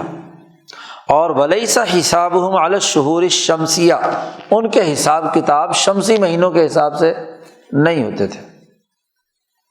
قانون سازی میں عام عوام اور جمہور کا لحاظ رکھنا ضروری ہوتا ہے، سارے صرف پڑھے لکھوں کا حساب کتاب رکھنا کافی نہیں ہوتا، کیونکہ ہر انسان پر کو عمل کرنا ہے تو ضروری نہیں کہ سب کے سب پڑھے لکھے ہوں۔ اور وہ اصلاح جماہیر الناس، اور قانون سازی کا مقصد جمہور انسانوں کی اصلاح اور درستگی ہوتا ہے۔ وہ طوائف العرب والعجم، اور سارے عربوں اور اجمیوں کے لیے قانون بنایا جا رہا ہے۔ تو تمام دور دراز کے علاقے کے لوگ جو پڑھے لکھے ہوں نہ ہوں، ان تمام کے سامنے قانونی ضابطہ جو ہر ایک کے مشاہدے میں آ سکتا ہے وہ رؤیت الہلال ہے، کہ مہینے کا شروع آغاز ہوا چاند کے طلوع سے، اور چاند کے دوسرے چاند کے طلوع سے اگلا مہینہ شروع ہو گیا۔ واجب، لازمی اور ضروری ہے کہ اس مہینے کے سلسلے میں بھی اختیار نہ دیا جائے، یہ بھی ایک بڑی اہم بات ہے۔ ضابطہ بندی تمام کی اصلاح کی ہے، تو اب یہ نہیں ہے کہ 12 مہینوں میں سے کسی مہینے میں روزے رکھ لو، تو یہ تو پھر یہ بھی ڈسپلن کی خلاف ورزی ہے، قانون سازی اور سسٹم کی خلاف ورزی ہے۔ اس لیے کہ ہر آدمی اپنی سہولت کے مطابق جو چاہے مہینہ اختیار کر لے، تو پھر کوئی اس مہینے میں روزے رکھ رہا ہے، کوئی اس مہینے میں روزے رکھ رہا ہے، کوئی تو ایک اجتماعی ماحول پیدا نہیں ہوگا۔ لأن فی ذالک، اس لیے کہ اس طرح کی اجازت دینے میں عذر اور معذرت اور اس کام سے کھسکنے کے دروازے کھل جائیں گے۔ وہ کہے گا جی میں نے تو فلانے مہینے میں رکھ لیے تھے، وہ کہے گا میں نے تو فلانے مہینے میں رکھوں گا، تو جب بھی پوچھ پریت کرو کبھی آگے کا بتا دے گا، کبھی پیچھے کا بتا دے گا۔ اور وَصَدًّا لِبَابِ الْأَمْرِ بِالْمَعْرُوفِ وَالنَّهْيِ عَنِ الْمُنْكَرِ، اور اگر یہ اجازت دے دی جائے تو پھر منکر پر نہیں، یعنی حکومت کی جو چیک ہے وہ اور معروف کرنے کا جو حکم ہے اس کو آپ کسی ضابطے میں نہیں لا سکتے، تو کسی کی پوچھ پریت کیسے کر سکتے ہیں؟ وَإِخْمَالًا لِمَا هُوَ مِنْ أَعْظَمِ طَاعَاتِ الْإِسْلام، اسلام کی عبادتوں میں سے جو عظیم ترین عبادت ہے اس کو سرے سے گویا کہ مٹا دینا ہے اگر مہینے کی اجازت لوگوں کی رائے پر موقوف کر دی جائے۔ ایک بات یہ، دوسرا ایک اور بات بھی سوچئے، شاہ صاحب کہتے ہیں اسلام اجتماعیت قائم کرتا ہے، تو فَإِنَّ اجتماع طوائف عظیمہ من المسلمین علی شیء واحد، جب مسلمانوں کو عظیم جماعتیں دنیا بھر کے مسلمان ایک بات پر متفق ہوں گے فی زمان واحد، تو یرا بعضهم بعضا معونۃ لهم علی الفعل، تو ایک دوسرے کو دیکھا دیکھی لوگ آسانی ہوگی ان کے لیے اس کام کے کرنے پہ، کہ دیکھو جی اس نے بھی روزہ رکھ لیا، اس نے بھی رکھ لیا، اس نے بھی رکھ لیا، انہوں نے بھی رکھ لیا۔ تو آدمی جب سارے لوگ رکھ رہے ہوں تو رکھنے آسان ہوتے ہیں، اور اکیلے میں رکھنے کیا ہوتے ہیں؟ مشکل اور بھاری لگتے ہیں۔ میسر علیہم، اور اس میں یہ شوق بڑھانے کا ذریعہ بھی بنتا ہے، مشجع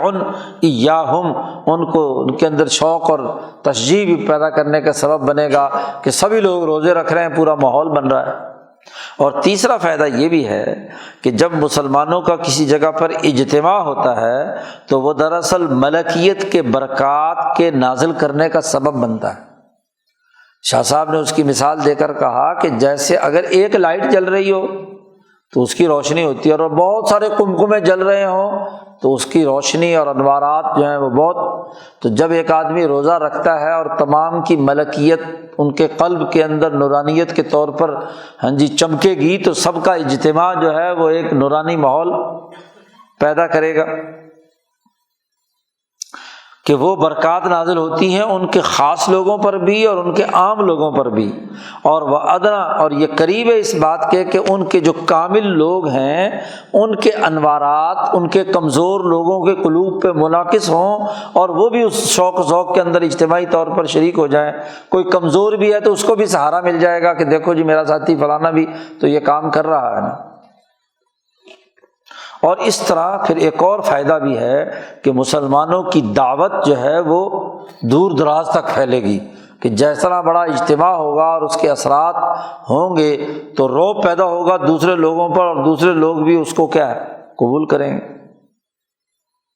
اب مہینہ ایک متعین کرنا جب لازمی ٹھہرا کہ جس میں تمام لوگ اجتماعی طور پر روزہ رکھیں، تو پھر 12 مہینوں میں سے کون سا مہینہ ہونا چاہیے؟ تو اذا اوجبا، جب یہ واجب اور لازمی ہوا کہ وہ مہینہ ایک متعین ہونا چاہیے، تو پھر اس سے بہتر کوئی مہینہ نہیں تھا کہ جس مہینے میں قرآن نازل ہوا، کیونکہ قرآن کا انقلاب لانا ہے۔ قرآن پر کیا ہے؟ تعلیم و تربیت ہے، ملکیت کی ترقی کا قانون بھی قرآن نے بیان کیا ہے، تو جس مہینے میں قرآن نازل ہوا اس سے بہتر مہینہ اور کون سا ہو سکتا تھا؟ تو نبی اکرم صلی اللہ علیہ وسلم نے وہی مہینہ مقرر کر دیا۔ وارتسخت فیہ الملت المصطفیہ، اور اسی کے اندر ملت مصطفیہ کا مضبوطی اور رسوخ پیدا ہونے کا عمل ہے۔ اور پھر یہ مہینہ وہ بھی ہے کہ جس مہینے میں لیلۃ القدر کے ہونے کا غالب گمان بھی ہے، جیسا کہ ہم پیچھے بیان اس کی تفصیل لیلۃ القدر کی بحث میں بات آ چکی ہے۔ پھر یہ بھی ضروری ہے کہ یہ روزہ جو بہیمیت کو کمزور کر کے ملکیت کو مضبوط بناتا ہے، اس کے 2 مرتبے ہوں۔ لا بد من بیان المرتبہ التی لا بد منہا، ایک روزے کا وہ مرتبہ ہو جو ہر انسان کو کرنا ہے، لکل خامل و نبیہ، ہر کمزور کو اور ہر ذہین کو، ہر فارغ کو اور ہر مشغول کو۔ اور جس نے اس میں غلطی کی اس نے اصل روزے کی مشروعیت کے اندر غلطی کی، تو وہ تو پورے سال میں 1 مہینے کے روزے ہیں۔ اور ایک وہ مرتبہ ہے جو اس روزے کے عمل کی تکمیل کرنے والا ہے، وہ ہے جو محسنین کا طریقہ کار ہے، کہ وہ تقریباً ہر مہینے میں نفلی 3 روزے رکھتے ہیں، یا ہر بدھ یا پیر کو کوئی روزہ رکھ لیتے ہیں، یا کبھی روزہ رکھ لیا، یا 6 روزے جو شوال کے ہیں، یا یوم عاشوراء کا روزہ ہے، وغیرہ وغیرہ۔ تو یہ فرض نہیں ہے تمام لوگوں پر، جو رکھنا چاہے، صفت احسان حاصل کرنا چاہے تو اس کا طریقہ، اور جو سبقت لے جانے والے ہیں ان کا طریقہ کار ہے۔ تو سب سے پہلا تو رمضان کا روزہ ہے، اور اسی طرح 5 نمازوں پر اکتفا کرنا ہے، 5 نمازیں اور 1 مہینہ رمضان کے روزے، یہ ہر آدمی پر لازمی اور ضروری ہے۔ فورد، پھر حدیث میں آیا ہے کہ من صلی العشاء والصبح فی جماعت فکأنما قام اللیل۔ یہ دراصل درجات بیان کرنے کے لیے روایت لائے ہیں کہ مثلاً کسی آدمی نے عشاء کی نماز جماعت سے پڑھ لی اور فجر کی نماز جماعت سے پڑھ لی، تو وہ ایسا ہی ہے جیسا کہ ساری رات وہ اللہ کی عبادت کرتا رہا۔ ویسے تو عبادت رات کی کرنا اصل تو یہ ہے، لیکن اگر یہ کام کر لیا کسی نے تو گویا کہ اس نے کیا ہے، تو یہ دوسرا درجہ کم از کم یہ ہے۔ تو اسی طرح جس نے فریضے ادا کر لیا، فرض ادا کر لیا کہ 1 سال کے رمضان کے روزے اور دن بھر کی 5 نمازیں ادا کر لی، گویا کہ اسلام کا بنیادی فریضہ اس نے ادا کر لیا۔ اور دوسرا جو دائرہ ہے وہ زائدۃ علی الاولیٰ، پہلے سے زائد ہے، کیفیت کے اعتبار سے بھی، کمیت کے اعتبار سے بھی۔ وہ تو آدمی میں جتنا اس کے اندر تڑ ہو تو اتنا ہی کر سکتا ہے، روزے زیادہ رکھنا چاہے، نمازیں نفلیں زیادہ پڑھنی چاہے۔ اور وہی قیام لیالیہ، رات کا قیام، یعنی رمضان کے مہینے میں رات کا قیام، رمضان کے مہینے میں روزہ رکھنا اور 5 فرض نمازیں ادا کرنا، یہ تو ہر آدمی کے لیے ہے۔ باقی رہا رات کا قیام، اسی طرح زبان اور جوارح کو، اعضاء کو غلط باتوں سے روکنا، ایسے ہی شوال کے 6 دن کے روزے رکھنا، یا ہر مہینے میں 3 دن کے روزے رکھنا، یا عاشورہ کا روزہ رکھنا، یا عرفہ کے دن کا روزہ رکھنا، یا آخری 10 دنوں میں اعتکاف کرنا، یہ نفلی ہیں، جو کرے ٹھیک ہے، نہ کرے تو تب بھی کوئی اس پر الزام نہیں۔ شاہ صاحب کہتے ہیں یہ رمضان سے متعلق بنیادی مقدمات تھے، جن کے بنیادی اساسی اصول جو باب صوم سے متعلق ہیں وہ ہم نے بیان کر دیے۔ اور جب تمہیں یہ بنیادی اساسی باتیں سمجھ میں آ گئیں، فَإِذَا تَمَهَّدَتْ حَانَ، تم نے اس کی تمہید سمجھ لی، تو اب ہم شروع ہوتے ہیں حدیث جو باب سے متعلق احادیث ہیں ان کی تشریح میں۔ باب فضل الصوم، پہلی حدیث لائے ہیں، نبی اکرم صلی اللہ علیہ وسلم نے ارشاد فرمایا کہ جب آدمی رمضان داخل ہو جاتا ہے تو جنت کے دروازے کھول دیے جاتے ہیں، اور رحمت کے دروازے کھول دیے جاتے ہیں، اور جہنم کے دروازے بند کر دیے جاتے ہیں، اور شیطانوں کو زنجیریں پہنا دی جاتی ہیں، سلسلۃ الشیاطین، مشہور حدیث ہے، آپ سنتے رہے ہیں، لیکن اس کی اگر آپ تشریح سنیں گے تو یہ تشریح آپ نے نہیں پہلے سنی ہوگی۔ میں کہتا ہوں علمی طور پر یہ بات جان لیجئے کہ یہ جو فضیلت بیان کی گئی ہے کہ جنت کے دروازے کھول دیے جاتے ہیں اور جہنم کے دروازے بند کر دیے جاتے ہیں اور شیاطین کی زنجیریں پہنا دی جاتی ہیں، اس فضیلت کا تعلق مسلمانوں کے اجتماعی نظام سے ہے، افراد سے نہیں ہے۔ انما ہوا بالنسبۃ الی جماعت المسلمین، مسلمان جماعت کے نقطہ نظر سے ہے، ان کی پوری اجتماعیت 22 کے 22 کروڑ لوگوں کی اجتماعی نظام ہوگا تو پھر سلسلۃ الشیاطین ہوں گے۔ روزہ رکھ کر اگر شیطان جماعتی نظام کو توڑیں گے، زیادہ کمائی کریں گے، زیادہ لوٹ مار کریں گے، تو پھر شیطانوں کو زنجیریں کہاں سے آئیں گی؟ فَإِنَّ الْكُفَّارَ، اس لیے کہ شاہ صاحب کہتے ہیں کہ کافر لوگ رمضان میں اشد عمہن واکثر ضلالا منہم فی غیرہ، رمضان کی اندر اپنی ملکیت کی خلاف ورزی کرنے اور روزے کا انکار کر کے وہ زیادہ پاگل پن کا ان کے اوپر دورہ پڑتا ہے، زیادہ خرابی پیدا ہوتی ہے کہ ایک ایسا مہینہ جو مقرر کر دیا ہے بہیمیت کو کنٹرول کرنے کے لیے شریعت میں نبی کے ذریعے سے، اس دور کی اتھارٹی کے طور پر انہوں نے اس کی خلاف ورزی کی، اور اگر کافر نہ کریں، ماشاءاللہ مسلمان کریں تو پھر تو زیادہ خرابی کی بات ہے نا۔ لم تمادیہم فی حتک شعائر اللہ، کہ اس لیے کہ وہ اللہ کے شعائر کی توہین کرنے میں حد سے تجاوز کر چکے ہیں، بہت زیادہ انہوں نے مبالغہ کیا ہے۔ لیکن مسلمانوں کی جب اجتماع سب کا سب روزہ رکھے، رات کا قیام کرے، اور ان کے کاملین لوگ جو ہیں وہ انوارات کے دریاؤں میں غوطہ زن ہوں، اور وہ اپنے تمام لوگوں کی دعائیں کریں اور دعائیں ان کا احاطہ کر رہی ہوں، اور ان کی روشنیاں ایک دوسرے پر منعکس ہو رہی ہوں، خاص طور پر کمزور لوگوں پر، اور ان کی برکات خوب پھیل رہی ہوں پوری جماعت پر، اور ہر ایک اپنی استعداد کے مطابق نجات والے کام کرے اور ہلاکت والے کاموں سے بچے، تو پھر بات صادق آ گئی کہ شیطانوں کو زنجیریں پڑ گئی۔ لیکن اگر ان کے خواص بھی اور ان کے عوام بھی خود مہلکات کے اندر مبتلا ہوں، جی وہ بھی ساری شیطانی کے کام کریں اور پھر کہیں جی شیطان کو زنجیریں تو پڑی نہیں، تو پھر اپنے گریبان میں جھانکنا چاہیے نا۔ شیطانوں کو برا بھلا کہنا تو بعد کی بات ہے، صدقہ۔ تو پھر یہ بات صادق آ گئی کہ جنت کے دروازے کھول دیے جاتے ہیں اور جہنم کے دروازے بند کر دیے جاتے ہیں، اس لیے کہ جنت کی اصل رحمت ہے۔ تو جب مسلمان جماعت یہاں دوسروں کے لیے رحمت کا کام کرے گی تو جب جنت کے دروازے کھلیں گے نا، اور جہنم کی اصل بات لعنت ہے،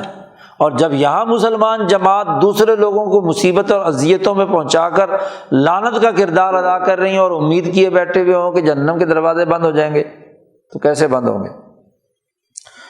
اور وَلِأَنَّ، اور اس وجہ سے بھی کہ تمام اہل زمین کا اتفاق ہے ایسی صفت میں کہ جو اللہ کی سخاوت کا دروازہ کھولنے کے ساتھ مناسبت رکھتی ہے، تو جب لوگ اجتماعی طور پر اللہ کی سخاوت کی دعا مانگیں گے تو ضرور شیطانوں کو زنجیریں پڑ جائیں گی۔ یعنی خود انسان پہلے شیطان ہونے سے بچے گا، شیطانی کاموں سے بچے گا، تبھی شیطان کو زنجیریں پڑے گی نا۔ اور اگر شیطان بھی شرم کھا جائے،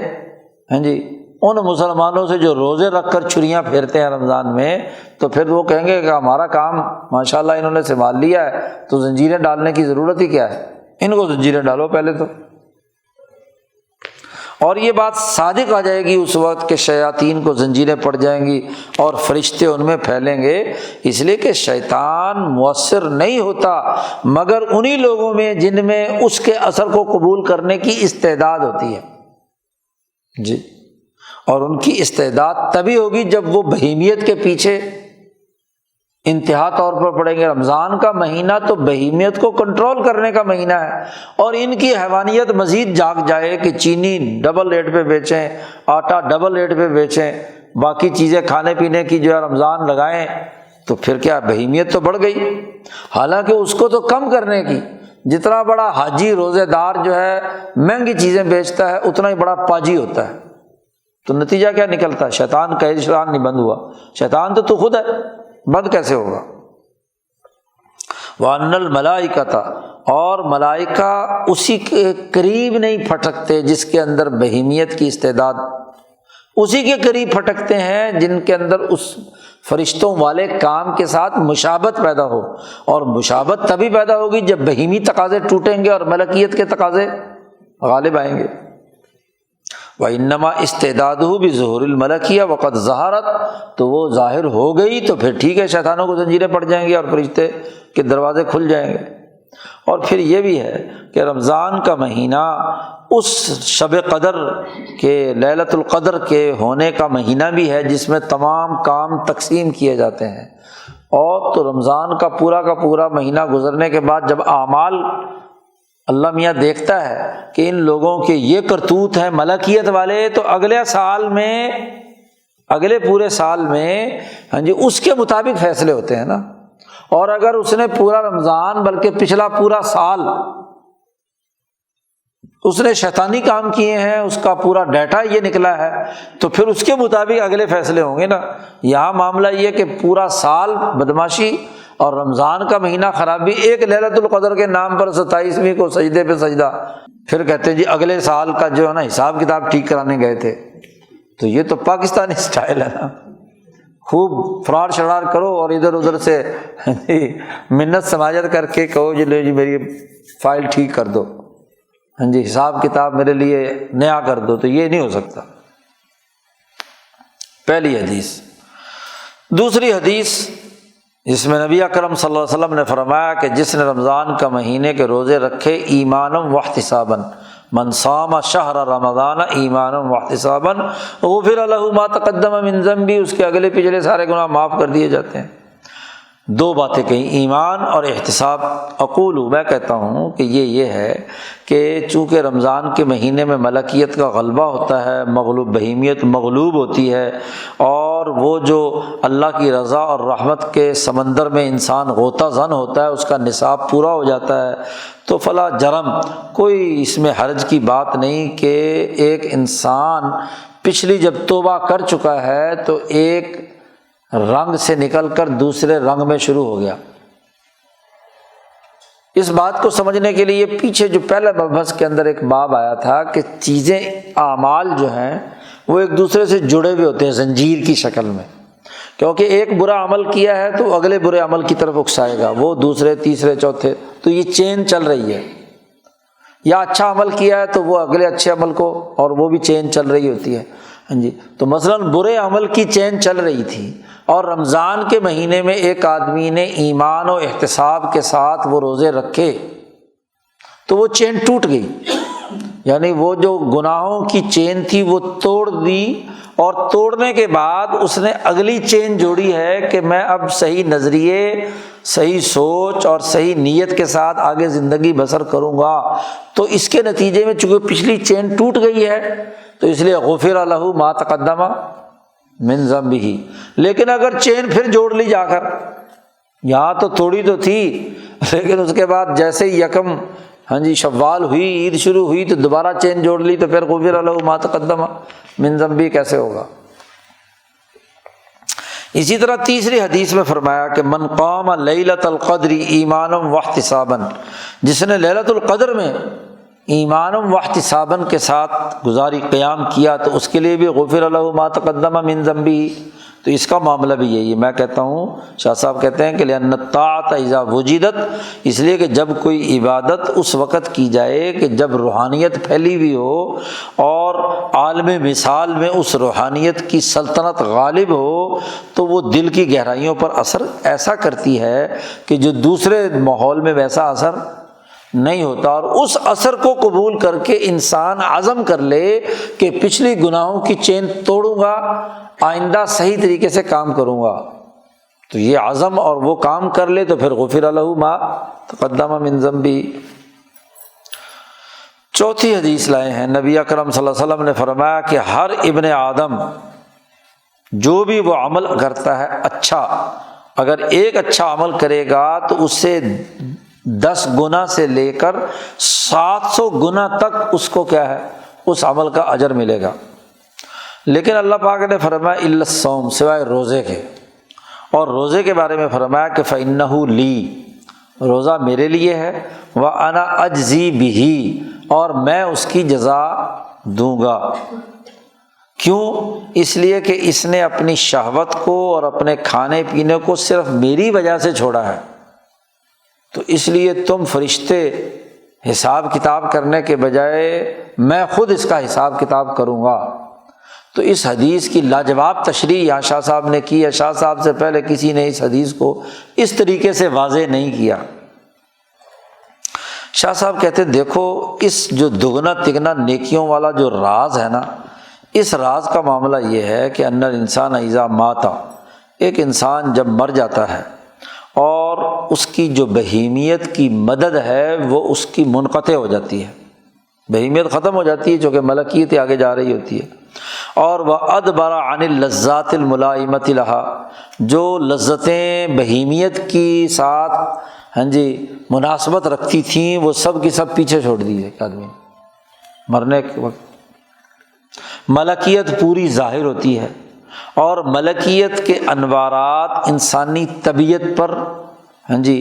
ظاہر ہوتے ہیں۔ اسی نتیجے میں تو مجازات یعنی سزا و جزا شروع ہوتی ہے نا، جیسا کہ پیچھے اسباب المجازات میں بحث شروع کی تھی کہ انسان کی جزا و سزا کا تعلق اس وقت ہوتا ہے جب انسان پر ملکیت کا غلبہ ہو جائے، اور جب ملکیت کا غلبہ ہوتا ہے تو جو عمل ملکیت کے غلبے سے سر انجام پاتا ہے وہ چونکہ وہاں محفوظ ہوتا ہے تو اسے خوشی محسوس ہوتی ہے، اور جو بہیمیت والا کیا تھا تو بہیمیت تو رہ گئی پیچھے، وہ ملکیت سے اس کا کوئی جوڑ نہیں تھا، اب وہاں رہ گئی اکیلی ملکیت، تو پھر یہ عمل جو ہے یہ اذیت اور تکلیف پہنچاتا ہے اس کی طبیعت کو، کیونکہ اس کی جو لذت اٹھانے والی قوت تھی وہ تو دنیا میں رہ چکی ہے، ملکیت کو اس سے مناسبت نہیں ہے، تو وہ پھر حیران و پریشان وہاں پھر رہا ہوتا ہے، اس کو جزا سزا کے طور پر وہ وہاں رہتا ہے۔ یہی مجازات کا راز ہے۔ تو فَإِن كَانَ عَامِلًا خَيْرًا، اگر اس نے اچھا عمل کیا تو اب ملکیت سے چونکہ وہ اس کی مناسبت ہے تو فَقَلِيلُهُ كَثِيرٌ حِينَئِذٍ، مرنے کے بعد وہ جو ملکیت کی بنیاد پر کیا ہوا عمل ہے وہ بڑھنا شروع ہو جاتا ہے، کیونکہ ملکیت بڑھنا شروع ہو جاتی ہے۔ یہاں دنیا میں ملکیت کی بالفرض اگر کچھ یونٹ آپ مقرر کریں تو اتنے یونٹ کی ملکیت دنیا میں تھی، تو چونکہ وہ بہیمیت کے پنجرے میں بند تھی تو تھوڑی تھی جی، اور جیسے ہی وہ یہاں سے آزاد ہو کر قبر کے اندر پہنچتا ہے تو عالم مثال کی مثالی قوتیں اس ملکیت کے ساتھ مل کر ملکیت کا سائز بڑھا دیتی ہیں۔ اچھا، جب سائز بڑھے گا، جتنا ملکیت کا سائز بڑھے گا اتنی ہی وہ عمل جو ملکیت کی مناسبت سے دنیا میں مثلا 1 درجے کیا تھا تو 10 درجے تو کم از کم کیا ہے، کیونکہ 10 گنا بڑی ملکیت ہو جاتی ہے مرنے کے بعد۔ روح جو ہے، جو سچے اور مومن انسان کی روح ہے، وہ مرنے کے بعد 10 گنا بڑی ہو جاتی ہے۔ جب وہ 10 گنا بڑی ہو جاتی ہے تو ہر عمل بھی 10 گنا۔ اچھا، پھر اپنے اپنے عمل کے درجات یا روح کے دنیا میں کارکردگی کی بنیاد پر 10 درجے سے بڑھ کر 700 گنا تک روح بڑھ جاتی ہے۔ 700 گنا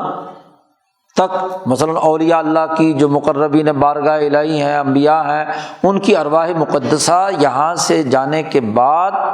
اسی لیے کہتے ہیں اولیاء اللہ کا فیضان موت کے بعد بڑھ جاتا ہے جی، اسی لیے کہ ان کی روح وہاں پھیل جاتی ہے۔ شیخ عبد القادر جیلانی اگر کے بارے میں کہا جاتا ہے کہ ان کی روح جو ہے اس عالم کے اندر جی آس فضائے بسیط پر محیط ہے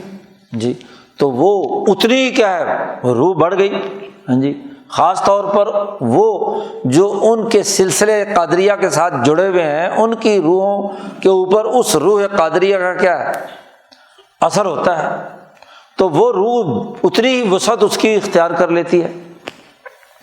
تو وہ 700 گنا تک ہو سکتی ہے اپنے اپنے درجہ۔ اب 10 درجے سے لے کر 700 گنا تک کے مختلف درجات اپنی اپنی کام کارکردگی اور عمل کی وجہ سے ہو جاتے ہیں۔ تو شاہ صاحب کہتے ہیں کہ جب وہ وہاں منتقل ہوتا ہے تو ملکیت ظاہر ہوتی ہے، تو اس کی مناسبت کی وجہ سے وہ عمل جو ہے اس کے اندر بھی کثرت ہوتی چلی جاتی ہے۔ مزید اس کی وضاحت فرماتے ہیں وَسِرُّ اسْتِثْنَاءِ الصَّوْمِ۔ ہاں، اب بات یہ ہے کہ یہ جتنے بھی باقی اعمال ہیں جن کے بارے میں کہا کہ کل عمل ابن آدم، ابن آدم کا ہر عمل جو ہے وہ 10 گنا زیادہ اور 10 گنا سے لے کر 700 گنا تک۔ اچھا، اب یہ جو 10 گنا سے 700 گنا تک کا دائرہ ہے، یہ تب ہے کہ جب ہر عمل کا ایک یونٹ مقرر ہو جی، ایک مقدار متعین ہو، اور وہ فرشتوں کو دی ہوئی ہو کہ بھئی مثلاً یہ عمل اتنے یونٹ کا ہے، روزہ ہے مثلاً، یا نماز ہے، یا تلاوت ہے، یا ذکر ہے، یا تسبیح ہے، اس کا یہ یونٹ ہے۔ تو چونکہ سسٹم کے تحت کائنات چل رہی ہے، تو جو فرشتے منکر نکیر یہاں بیٹھے ہوئے ہیں، کندھوں پہ لکھ رہے ہیں، تو ان کو ایک ڈاکومنٹ اللہ میاں نے دیا ہوا ہے نا کہ ہر عمل کی یہ قیمت ہے۔ اچھا، وہ فرشتہ یہاں وہ قیمت لکھتا رہتا ہے کہ یہ عمل کیا اور اس کی یہ آگے قیمت لکھ دی۔ اب یہ جب ڈیٹا مرنے کے بعد ایک آدمی آگے جاتا ہے تو جو فرشتے قبر میں اس کا استقبال کرتے ہیں تو اس کے پاس وہ ڈیٹا آتا ہے نا کہ جی یہ بندہ جو ہے اب یہ آ گیا یہاں، اس کا یہ عمل تھا اور یہ اس کا یونٹ تھا، تو اس یونٹ کو وہ 10 گنا سے کیا ملٹی پلائی کر لیتا ہے یا 700 گنا تک ملٹی پلائی کر لیتا ہے، تو فرشتے ہی سسٹم کے تحت اس کا اضافہ کرتے چلے جاتے ہیں۔ لیکن روزے کا استثناء کیا ہے کہ روزے کا معاملہ جو ہے الا الصوم، اللہ پاک نے فرمایا کہ الا الصوم، روزے کا استثناء ہے کہ روزے کا جو یونٹ ہے وہ فرشتوں کو پتہ نہیں چلتا، اور اس کی وجہ کیا ہے وہ آگے بتلا رہے ہیں شاہ صاحب۔ کیا روزے کا استثناء اس لیے ہے کہ ان کتابت الاعمال فی صحائفہا انما تکون بتصویر صورت کل عمل فی موطن من المثال۔ ہر عمل، شاہ صاحب کہتے ہیں کہ عمل جو نامہ اعمال میں لکھے جا رہے ہیں تو وہ دراصل کیا ہے، ہر انسان کے عمل کی ویڈیو ہے، تصویر ہے، ویڈیو ہے یا آڈیو ہے۔ جب بھی کوئی بندہ عمل کرتا ہے تو فرشتہ جو ہے اس کی تصویر کھینچ کے اپنے اس نامہ اعمال کے اندر اپنے ڈیٹا میں، آج کل سمجھنا تو بڑا آسان ہو گیا، اس زمانے میں تو موبائل نہیں تھا، ہاں جی، یہ مشکل ہوتی تھی شاہ صاحب کی بات سمجھنا۔ اب تو بڑا، بلکہ تصویر چھوڑ کر ویڈیو بناتا ہے وہ، کیونکہ نماز اگر مثلاً اس نے لمبی پڑھی ہے تو پوری ایک تصویر سے تو کام نہیں ہوگا، ہاں جی، تو پوری کی پوری ویڈیو بنائے گا نا کہ اس نے یہ نماز پڑھی، یا روزہ ہے مثلاً 12 15 14 گھنٹے کا تو اس کی بھی ویڈیو ہی بنے گی نا، سارا دن کیا کرتا رہا، روزہ رکھ کے شیطانی کی ہے یا روزہ رکھ کے اچھے کام کرتا رہا، تو وہ تصویر بناتا ہے۔ اور ہر تصویر کا ایک سائز ہوگا، اس کی آپ کے ہاں بھی ایک وزن ہے، تو جو بھی اس کا حساب کتاب ہے وہ ہر عمل کے اعتبار سے ہوتا ہے، اور وہ ہوتا ہے فی موطن من المثال، عالم مثال کا وہ مقام جہاں یہ سارا ڈیٹا اس عالمی سرور کے اندر ہر انسان کا جا رہا ہے۔ مختصم بہذا الرجل، شاہ صاحب کہتے ہیں وہ عالم مثال میں وہ موطن یا وہ سرور ہر آدمی کا الگ الگ ہے، ہر آدمی کا الگ الگ جو وہاں سرور ہے اس کے اندر اس کا پورا ڈیٹا جا رہا ہے۔ بوجہ یظہر منہا صورت جزائہ المترتب علیہ، کہ آٹومیٹک وہ کمپیوٹر یا سرور جو ہے اس عمل پر جو کچھ جزا یا انعام ہونا چاہیے وہ بھی کیلکولیشن ساتھ ساتھ نکال رہا ہے جی، چونکہ جیسے ہی ڈیٹا گیا فوراً اس نے نکال دیا۔ خاص طور پر عند تجردہ عن غواش الجسد، جیسے ہی انسانی جسم کے جب پردے جی وہ دور ہوتے ہیں اور وہ خالی ہاں جی روح بن جاتا ہے تو پھر اس کا ڈیٹا ہاں جی وہاں فوری طور پر منتقل ہوتا ہے، اور ساتھ ہی اس کا حساب کتاب بھی سامنے آتا ہے۔ اور شاہ صاحب کہتے ہیں وقد شاہدنا ذالک مراراً، ہم نے اس کا مشاہدہ بھی بہت دفعہ کیا ہے اس دنیا میں رہتے ہوئے بھی۔ اب موت اضطراری سے کوئی کرے گا، اور جو اولیاء اللہ ہوتے ہیں وہ موت اختیاری سے، کہ خود اپنے اختیار سے کیا ہے انہوں نے ریاضتیں اور مشقتیں کر کے اس عالم مثال کے اس موطن کا مشاہدہ کیا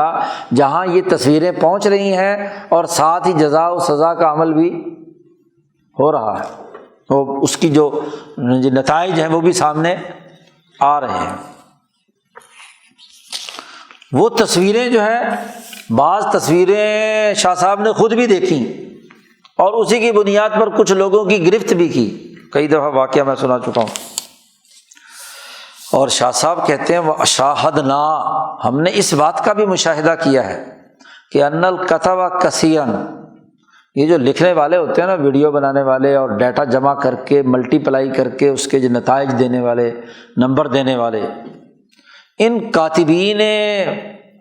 ہاں جی کرام کو ہم نے بہت دفعہ دیکھا ہے کہ بسا اوقات تتوقف فی ابداء جزاء العمل الذي هو من قبیل مجاہدات شہوات النفس، ان اعمال کی جزا، عمل کی جزا یعنی انعام لکھنے میں وہ رک جاتے ہیں جن کا تعلق شہوات نفس کے مجاہدے سے ہے، کیونکہ لکھنے والے کون ہیں؟ فرشتے، اور فرشتے بیچارے ایسے ہیں کہ جن میں شہوت نفس نہیں ہوتی۔ ایک آدمی نے روزہ رکھ کر کون سے درجے کی شہوت کو کنٹرول کیا ہے، کتنی مقدار میں کیا ہے، اب اس کی وجہ سے اس فرشتے کو پتہ ہی نہیں چلتا جی، باقی سارے عمل تو الگ سے ہیں، واضح طور پر۔ لیکن یہ شہوت کا عمل ایسا عمل ہے خواہشات کا کہ سوائے اللہ کے اور کسی کو پتہ نہیں چلے گا، وہ بس سمپل تصویر کھینچ لیتے ہیں کہ روزہ رکھا ہے، ان شہوتوں سے باز رہا ہے، لیکن اس کے دل میں وہ شہوت کس درجے کی تھی جس کو اس نے ضبط کیا، اس کی پیمائش کرنے کا اس کے پاس پیمانہ ہی نہیں، اس لیے نہیں ہوتا کہ اس کو کبھی اس شہوت سے واسطہ پڑا نہیں، کیونکہ نہ اس کی کوئی بیوی ہے نہ اس کا کوئی اس کا جنسی قسم کا تعلق ہے، تو اسے کیا پتا کہ اس پر گزری کیا ہے، جس کو اس نے صرف اور صرف اللہ کی رضا کے لیے روکا ہے۔ اذ فی ابدائہ دخل لمقدار معرفت خلق النفس الصادر حاضر العمل منہ، اس لیے کہ اس کی جزا و سزا کے لکھنے میں دخل اس بات کا ہے کہ اسے اس نفس کے خلق کی مقدار کا پتہ چلے جو اس عمل کے صادر کرتے وقت ہوئی۔ اس کو یہ تو پتہ چل گیا کہ اس نے یہ عمل روزے کا کیا ہے بس، لیکن کس درجے اس نے اپنے نفسانی تقاضوں اور شہوانی تقاضوں کو روکا ہے، اس کی ٹھیک ٹھیک مقدار کتنی ہے، یہ فرشتے کو پتہ۔ شاہ صاحب کہتے ہیں ہم نے بہت دفعہ اس بات کا مشاہدہ کیا ہے کہ جہاں یہ لامہ اعمال لکھے جا رہے تھے، جب ہم وہاں پہنچے تو دیکھا کہ فرشتہ رک گیا، خاص طور پر روزے کے معاملے میں، کہ کتنے نفس کی خواہش جو ہے اس کی تھی جس کو اس نے روکا۔ کیوں؟ اس لیے کہ شاہ صاحب کہتے وَهُمْ لَمْ يَذُوقُوهُ ذَوْقًا، وہ شہوت کا ذوق ہی نہیں رکھتے، تو جو ذوق رکھنے والا ہوگا وہی پیمائش کر سکے گا نا بھی کتنے درجے میں اس نے اپنی شہوت کو کنٹرول کیا ہے۔ ایک وہ ہے جو بیچارہ ویسے ہی ناکارہ ہے تو اس کی شہوت بھی تھوڑی سی تھی، وہ روزے سے اتنی ہی رکی، مشقت اتنی سی آئی، اور ایک وہ ہے کہ جس کی قوی الحیوانیہ تھی، شہوت بھرپور تھی، لیکن صرف اور صرف اللہ کے ڈر اور خوف سے اس نے کیا ہے اس کو کنٹرول کیا۔ تو یہ پیمائش کرنا فرشتے بیچارے کا کیا کام ہے جس کے ساتھ کبھی شہوت لگی نہیں۔ وَلَمْ يَعْلَمُوهُ وِجْدَانًا، نہ تو ذوقاً وہ معلوم کر سکتے ہیں، ذوق ہی نہیں ان کا، اور نہ ہی وجدانی طور پر ان کے پاس کوئی پیمانہ ہے کہ جس سے وہ کیا ہے پیمائش کر سکیں۔ یہی وہ اعمال ہیں جن کے بارے میں فرشتے اللہ سے جھگڑتے بھی ہیں۔ وہ جو اختصام مالا الاعلیٰ والی ایک روایت شروع میں گزری تھی کہ اللہ پاک نے نبی اکرم صلی اللہ علیہ وسلم کے کندھے پہ ہاتھ رکھ کر نبی اکرم صلی اللہ علیہ وسلم سے پوچھا تمہیں پتہ ہے کہ فرشتے کس بات میں جھگڑ رہے ہیں؟ تو حضور نے فرمایا واللہ عالم، اللہ تعالیٰ زیادہ جانتا ہے۔ تو اللہ پاک نے فرمایا کہ یہ اختصام کر رہے ہیں فی الکفارات، جی، اور ان کی جزا کے بارے میں جھگڑ رہے ہیں۔ اب فرشتوں میں آپس میں بحث ہو رہی ہے، وہ جو وہاں اس سرور کو کنٹرول کرنے والے فرشتے ہیں نا، کہ بھائی اس کی درجہ کتنا ہونا چاہیے، اس کی جزا کتنی ہونی چاہیے۔ ایک اپنے خیال کے مطابق ایک بتلا رہا ہوتا ہے، دوسرا بتلا رہا ہوتا ہے، تیسرا، تینوں چاروں جب سارے جھگڑ رہے ہوتے ہیں تو وہاں اللہ میاں کہتا ہے کہ بھائی یہ تم اس کی پیمائش تمہارے دائرہ اختیار سے باہر ہے، لہذا یہ میرے حوالے کرو، کیونکہ اس نے روزہ میرے لیے رکھا ہے، اور اللہ پاک براہ راست جانتا ہے کہ اس بندے کو، کیونکہ اس کے جاننے کا دائرہ جو ہے وہ بہیمیت کا دائرہ ہے، تو بہیمیت کا دائرہ مسلسل، یعنی جو قرۂ ارض کی طبیعتی خواص ہیں وہ ایک تکوینی نظام کے ساتھ اللہ کے ساتھ جڑے ہوئے ہیں، تکوینی فرشتوں کے ذریعے سے، تو وہ اللہ میاں جانتا ہے، تو اللہ میاں کہتا ہے اس کو میرے حوالے کرو۔ پھر اللہ قضا جاری کرتا ہے کہ تم میں سے جس نے جو حساب کتاب لگایا ہے وہ کس کا صحیح ہے یا کس کا بالکل ہی صحیح نہیں، اور اصل یہ ہے۔ تو یہ مطلب ہے انا اجزی بھی، کہ میں خود اس کو جزا دوں گا۔ والدرجات علی ما ورد فی الحدیث، جیسا کہ حدیث وہ جو پیچھے گزری تھی، تو اللہ ان کی طرف وحی کرتا ہے اس وقت کہ بھائی تم صرف اتنا کام کرو، جھگڑو مت، تم بس اتنا کام کرو کہ اس عمل کو لکھ لو یا اس کی تصویر بنا لو، جی، بس وہ کھینچ کر بھیج دو یہاں، اور وَفَوَّضُوا جَزَاءَهُ إِلَيَّ، اس کی جزا جو ہے وہ میں خود دوں گا۔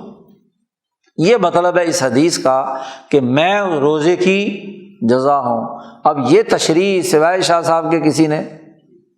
نہیں کی یہ جو حدیث تو علماء بڑے سناتے ہیں یہ رمضان کے مہینے میں کہ میں جزا دوں گا، لیکن یہ حقیقت جو واضح کی ہے یہ صرف شاہ ولی اللہ صاحب نے اس کی وضاحت کی۔ اور ایک اور مطلب بھی شاہ صاحب آگے کہہ رہے ہیں کہ اسی لیے شاہ صاحب نے کا استدلال اس پر بڑا اہم ہے، اس لیے کہ اللہ پاک نے کہا میں جزا دوں گا، اس لیے کہ فَإِنَّهُ يَدَعُ شَهْوَتَهُ وَطَعَامَهُ مِنْ أَجْلِي، اس نے اپنی شہوت اور اپنا کھانا میری وجہ سے روکا۔ اب کھانے کی بھوک کتنے درجے کی ہے؟ فرشتے کو چونکہ بھوک بھی نہیں لگتی تو اسے وہ کیسے پیمائش کر کے جزا و سزا دے گا؟ جزا دے گا اس کی، تو وہ انسان کی بھوک، اب بھوک بھی ایک کمزور آدمی کی بھوک ہے، ایک طاقتور کی بھوک ہے۔ ایک وہ ہے کہ بھوک سے مر رہا تھا لیکن اس نے اللہ کا حکم اس کو سامنے رکھنے کے باوجود بھی بھوک برداشت کی اور روزہ پورا کیا۔ اور ایک وہ ہے جس کو معمولی سی بھوک لگ رہی ہے، تو بھوک میں بھی تو کیا ہے، فرق ہو سکتا ہے۔ تو فرشتے کو جب بھوک ہی نہیں لگتی تو بھوک کے جو نوعیت ہے اس کی کسی کیٹیگری میں لانے کی اہلیت ہی نہیں رکھتا، تو اس لیے اللہ پاک خود براہ راست اللہ نے کہا کہ میں اس کو انعام دوں گا۔ یہ حدیث کا ٹکڑا اشارہ ہے اس بات کی طرف کہ کفارات وہ کفارات جو انسان کی بہیمی نفس کے اندر کمزوری پیدا کریں تو وہ کفارہ بنے گا، اور وہ یعنی کہ عمل کہ جس کے نتیجے میں کمزوری بہیمیت نہیں ہوئی، بہیمیت اتنی کی اتنی طاقتور رہی، تو پھر اللہ تعالیٰ تو وفیت کل نفس ما عملت، ہر عمل کا پورا بدلہ دے گا نا، کوئی کمی زیادتی فراڈ تو دھوکہ تو ہو نہیں سکتا، تو جس درجے کا ہوگا اسی کے مطابق اللہ تعالیٰ ان کو جزا دے گا پورا۔ اور شاہ صاحب فرماتے ہیں کہ اس حدیث کا ایک اور بطن بھی ہے جس کی طرف ہم نے اسرار الصوم، وہ جو پہلی جلد کے اندر مبحث خامس میں مبحث البر والاسم میں جو روزے کے جو بنیادی اسرار بیان کیے تھے وہاں بحث کی ہے شاہ صاحب نے۔ ایک روایت جو ہے وہ تو ہے انا اجزی بہی، کہ میں اس روزے کی میں جزا دوں گا، اور میں جزا دوں گا اگر ہو تو پھر تو یہ مطلب ہے جو یہاں آ گیا ہے۔ اور ایک اور روایت جو دوسرے صحابہ سے مروی ہے وہ انا اجزا بہی، میں خود اس کی جزا ہوں، میں خود اس کی جزا ہوں، ایک روایت میں یہ ہے، اور اس کی تشریح شاہ صاحب نے وہاں کی ہے اسرار الصوم میں۔ اور وہ تشریح یہ کی ہے کہ جب انسان دنیا میں ایک عمل مسلسل کرتا ہے اور بہت زیادہ خلوص کے ساتھ اور ملکیت کے تطلع الی الجبروت کے ساتھ اور بار بار کرتا ہے، تو اس عمل کی جو تصویر گئی ہے وہ تصویر مالا اعلیٰ میں اور حضرت القدس میں اپنا ایک نورانی وجود بنا لیتی ہے، وجود تشبیہی بنا لیتی ہے، تو وہ وجود تشبیہی بنا لیتی ہے۔ اور یہ انسان جس نے مثلاً آج روزہ رکھا اور اس نے زندگی میں پچھلے سارے روزے رکھے ہوئے تھے، تو وہ روزے وہاں جا کر اس وجود تشبیہی کا حصہ بنے، تو وہ اللہ کے درمیان وہ جو وجود تشبیہ ہے اس عمل کا، وہ اللہ کے درمیان اور اس کے درمیان، اس بندے کے درمیان کیا ہے، اس کی ترقیات اور اس کو عروج تک یعنی اللہ تک پہنچانے کا ذریعہ بن جاتا ہے۔ تو وہ اس کے لیے بہت ہی زیادہ اونچے درجے کا، اور یہ صرف جو مقربین بارگاہ الہی ہیں، انبیاء ہیں یا اولیاء ہیں یا مقربین ہیں، ان کا ایسا معاملہ ہوتا ہے کہ ان کے اس عمل کی تصویر وہاں اپنا ایک وجود رکھتی ہے۔ مثلا نماز آدم سے شروع ہوئی تو مسلسل عمل کے نتیجے میں وہ نماز جو ہے وہ اپنا ایک وجود تشبیہی وہاں رکھے ہوئے ہے۔ اب جو آدمی بھی جو نماز پڑھتا ہے اگر وہ ویسے بھی پڑھے، غفلت سے بھی پڑھے، تو دراصل اس وجود تشبیہی کی وجہ سے اس کو کچھ نہ کچھ انوارات ضرور مل جاتے ہیں۔ خیر یہ تفصیل گفتگو پیچھے ہو چکی ہے۔ یہی جو حدیث ابھی ایک ٹکڑا اس کا گزرا ہے، اسی کا اگلا ٹکڑا ہے جو یہاں 5 نمبر پر لائے ہیں۔ شاہ صاحب فرماتے ہیں کہ نبی اکرم صلی اللہ علیہ وسلم نے فرمایا کہ روزے دار کو 2 خوشیاں ملتی ہیں۔ یہ حدیث بھی آپ نے سنی ہوئی ہے۔ فرحۃ عند فطرہ، جب روزہ افطار کرتا ہے اس وقت اس کو خوشی حاصل ہوتی ہے، اور وہ فرحۃ عند لقاء ربہ، اور ایک خوشی اسے اس وقت حاصل ہوگی جب وہ اپنے رب سے ملاقات کرے گا۔ شاہ صاحب کہتے ہیں میں کہتا ہوں کہ فالاولی، یہ جو پہلی خوشی ہے اس کا تعلق فرحۃ طبیعیۃ، تو یہ طبیعی خوشی ہے، طبیعی خوشی ہے کہ بھوک پیاس سارا دن کی برداشت کر کے، خاص طور پر گرمیوں کے روزے ہوں، اور آدمی جب افطار کرتا ہے تو جیسے حضور صلی اللہ علیہ وسلم نے فرمایا، دعا پڑھتی جو افطار والی دعا ہے، اس میں فرمایا کہ رگیں گیلی ہو گئیں، سینہ ٹھنڈا ہو گیا، تو ایک خوشی اور فرحت انسان کو ملتی ہے، لیکن من قبل وجدانی ما تطلبہ نفسہ، جو اس کا نفس اس کا مطالبہ کر رہا تھا، بھوک پیاس ختم ہوئی ہے تو وہ اس کو خوشی ملی ہے۔ تو پہلی خوشی کا تعلق طبیعتی خوشی ہے، اور والثانی، اور دوسری خوشی الہیتن، فرحتن الہیتن ہے، اس لیے کہ یہ اس نے تیار کیا ہے کہ انسان پر اللہ کے جو پاک ذات ہے اس کے اسرار ظاہر ہوں، جب یہ اپنے جسم کے پردوں سے فارغ ہو کر موت کے بعد اگلے مرحلے میں داخل ہوگا، اور اس پر یقین نازل ہو جائے گا اس کے اوپر سے۔ مثلا نماز جیسا کہ تجلی ثبوتی کے اسرار ظاہر کرتی ہے۔ تجلی ثبوتی کسے کہتے ہیں؟ اس کی وضاحت شاہ صاحب نے خود کر دی کہ وَهُوَ قَوْلُهُ صلی اللہ علیہ وسلم، اور نبی اکرم صلی اللہ علیہ وسلم کا یہ ارشاد گرامی ہے کہ لوگو، اگر تم اللہ کی زیارت کرنا چاہتے ہو تو تم پر غالب نہ آئے سورج طلوع ہونے سے پہلے والی یعنی فجر کی نماز، اور غروب ہونے سے پہلے والی نماز یعنی عصر کی نماز۔ حضور صلی اللہ علیہ وسلم نے فرمایا کہ اگر تم اللہ کو دیکھنا چاہتے ہو، انکم سترون ربکم کما ترون ھذا القمر لا تضامون فی رؤیتہ، اس میں کوئی شک نہیں ہو، ایسے دیکھنا چاہتے ہو تو تم پر یہ دو نمازیں غالب نہ آئیں، اور دونوں اوقات تم پر غالب نہ آئیں، ان کو تم پڑھو، کیونکہ صبح سونے کا وقت ہوتا ہے، گرم بستر سے نکل کر فجر پڑھنا خاصا مشکل کام ہے، تو غفلت کا وقت ہوتا ہے، اور ایسے ہی شام کو کاروبار کے آخری وقت لین دین ہوتا ہے، دکان شکان آخری مرحلے میں ہوتی ہے، تو عصر پڑھنا بڑا مشکل ہوتا ہے کہ گاہک کھڑے ہوئے ہیں، ادھر سے سورج بھی ڈوبنے والا ہے، دکان بھی بند کر کے گھر جانا ہے، تو اس لیے جو ہے عصر کی نماز۔ لیکن آج کل کا معاملہ اور ہے، یہاں تو 12 بجے تک کھلی رکھتی ہیں دکانیں۔ وہاں ہونا شاہ صاحب کہتے ہیں کہ یہاں پر اور بہت سارے راز بھی ہیں اس حدیث کے، لیکن اس کتاب کا دائرہ ان کو کھولنے کی اجازت نہیں دے رہا جی، وہ اور راز ہیں جو دوسری کتابوں میں ہم نے بیان کیے ہیں۔ نمبر 6،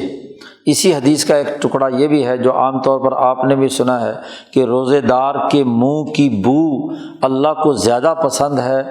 مشک کی خوشبو سے۔ شاہ صاحب کہتے ہیں اس کا راز یہ ہے کہ جب کوئی طاعت محبوب اپنی حب کی محبت سے کرتا ہے کسی چیز کو،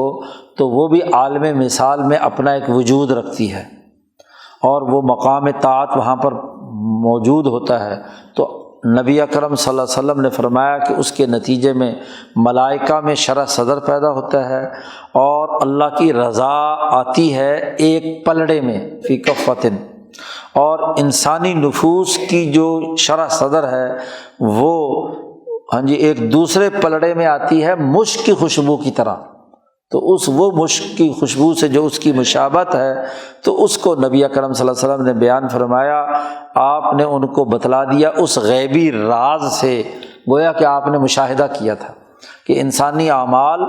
خاص طور پر یہ جو اللہ کے لیے ہیں، اور دوسرے پلڑے میں خوشبو سے ان اعمال کو تولا جاتا ہے،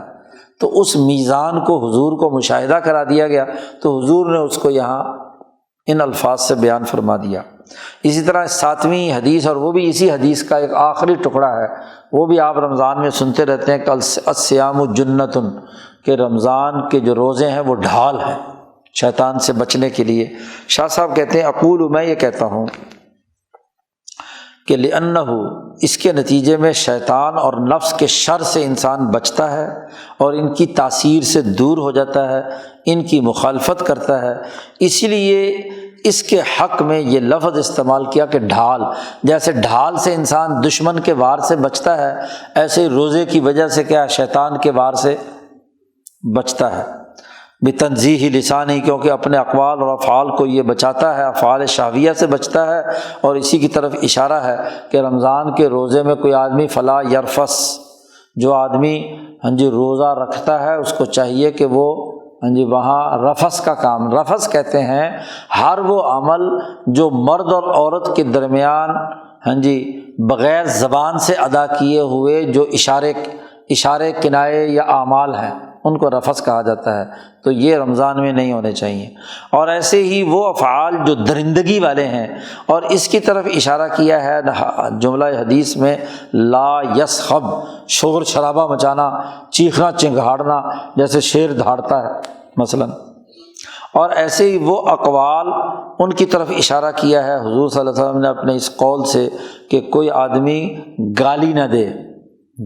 اور ایسے ہی وہ افعال جس کے ذریعے سے حضور نے اشارہ فرمایا ہے کہ کسی سے لڑائی اور قتال نہ کرے۔ رمضان کے مہینے میں جھگڑا کرنا، گالی گلوچ کرنا، اسی طریقے سے درندگیوں والے اعمال کرنا یا شہوانی افعال کرنا، یہ تمام ممنوع ہیں، تو گویا کہ وہ ڈھال بن گیا روزہ اس کے لیے۔ اور آخری ٹکڑا اس حدیث کا ہے کہ اگر کوئی آدمی یہ حرکتیں کرے، تم سے لڑائی لڑے یا گالی گلوچ کرے، تو اس کو اتنا کہہ دو فلیقل، اسے کہہ دو کہ بھائی انی صائم، میں روزے دار ہوں، یعنی میں آپ کی بات کا جواب نہیں دوں گا۔ یہ نہیں کہ بدلے میں پھر آدمی بھی کیا اس کو اینٹ کا پتھر سے جواب دے، ایسا نہیں۔ بعض لوگوں نے کہا کہ زبان سے کہے، بعض لوگوں نے کہا دل میں کہے، بعض لوگوں نے کہا کہ فرض اگر روزہ ہو تو پھر زبان سے کہے، اور اگر نفلی روزہ ہو تو دل سے کہے۔ شاہ صاحب کہتے ہیں والکل واسع، ہر ایک کی وسعت ہے، جو چاہے کرے، چاہے زبان سے کہے یا دل سے کہے کہ بھئی میں روزے دار ہوں، اور اس کا کوئی جواب نہ دے، جیسا موقع محل ہو اس کے مطابق۔ کوئی آدمی اگر بالکل ہی باز نہیں آ رہا تو اس کو بتلا دے کہ بھئی میں روزے سے ہوں، میں تمہاری بات کا جواب، تاکہ اسے بھی شرم آئے کہ میں تو روزے میں اس کے ساتھ یہ حرکت کر رہا ہوں اور یہ آگے سے کیا ہے مجھے کوئی جواب نہیں دے رہا۔ تو یہ احادیث کے جتنے بنیادی حصے تھے وہ شاہ صاحب یہاں لا کر ان کی وضاحت کر دی۔ دوسرا باب مکمل ہو گیا، آگے انشاءاللہ احکام الصوم پڑھیں گے۔ اللہم صلی اللہ علیہ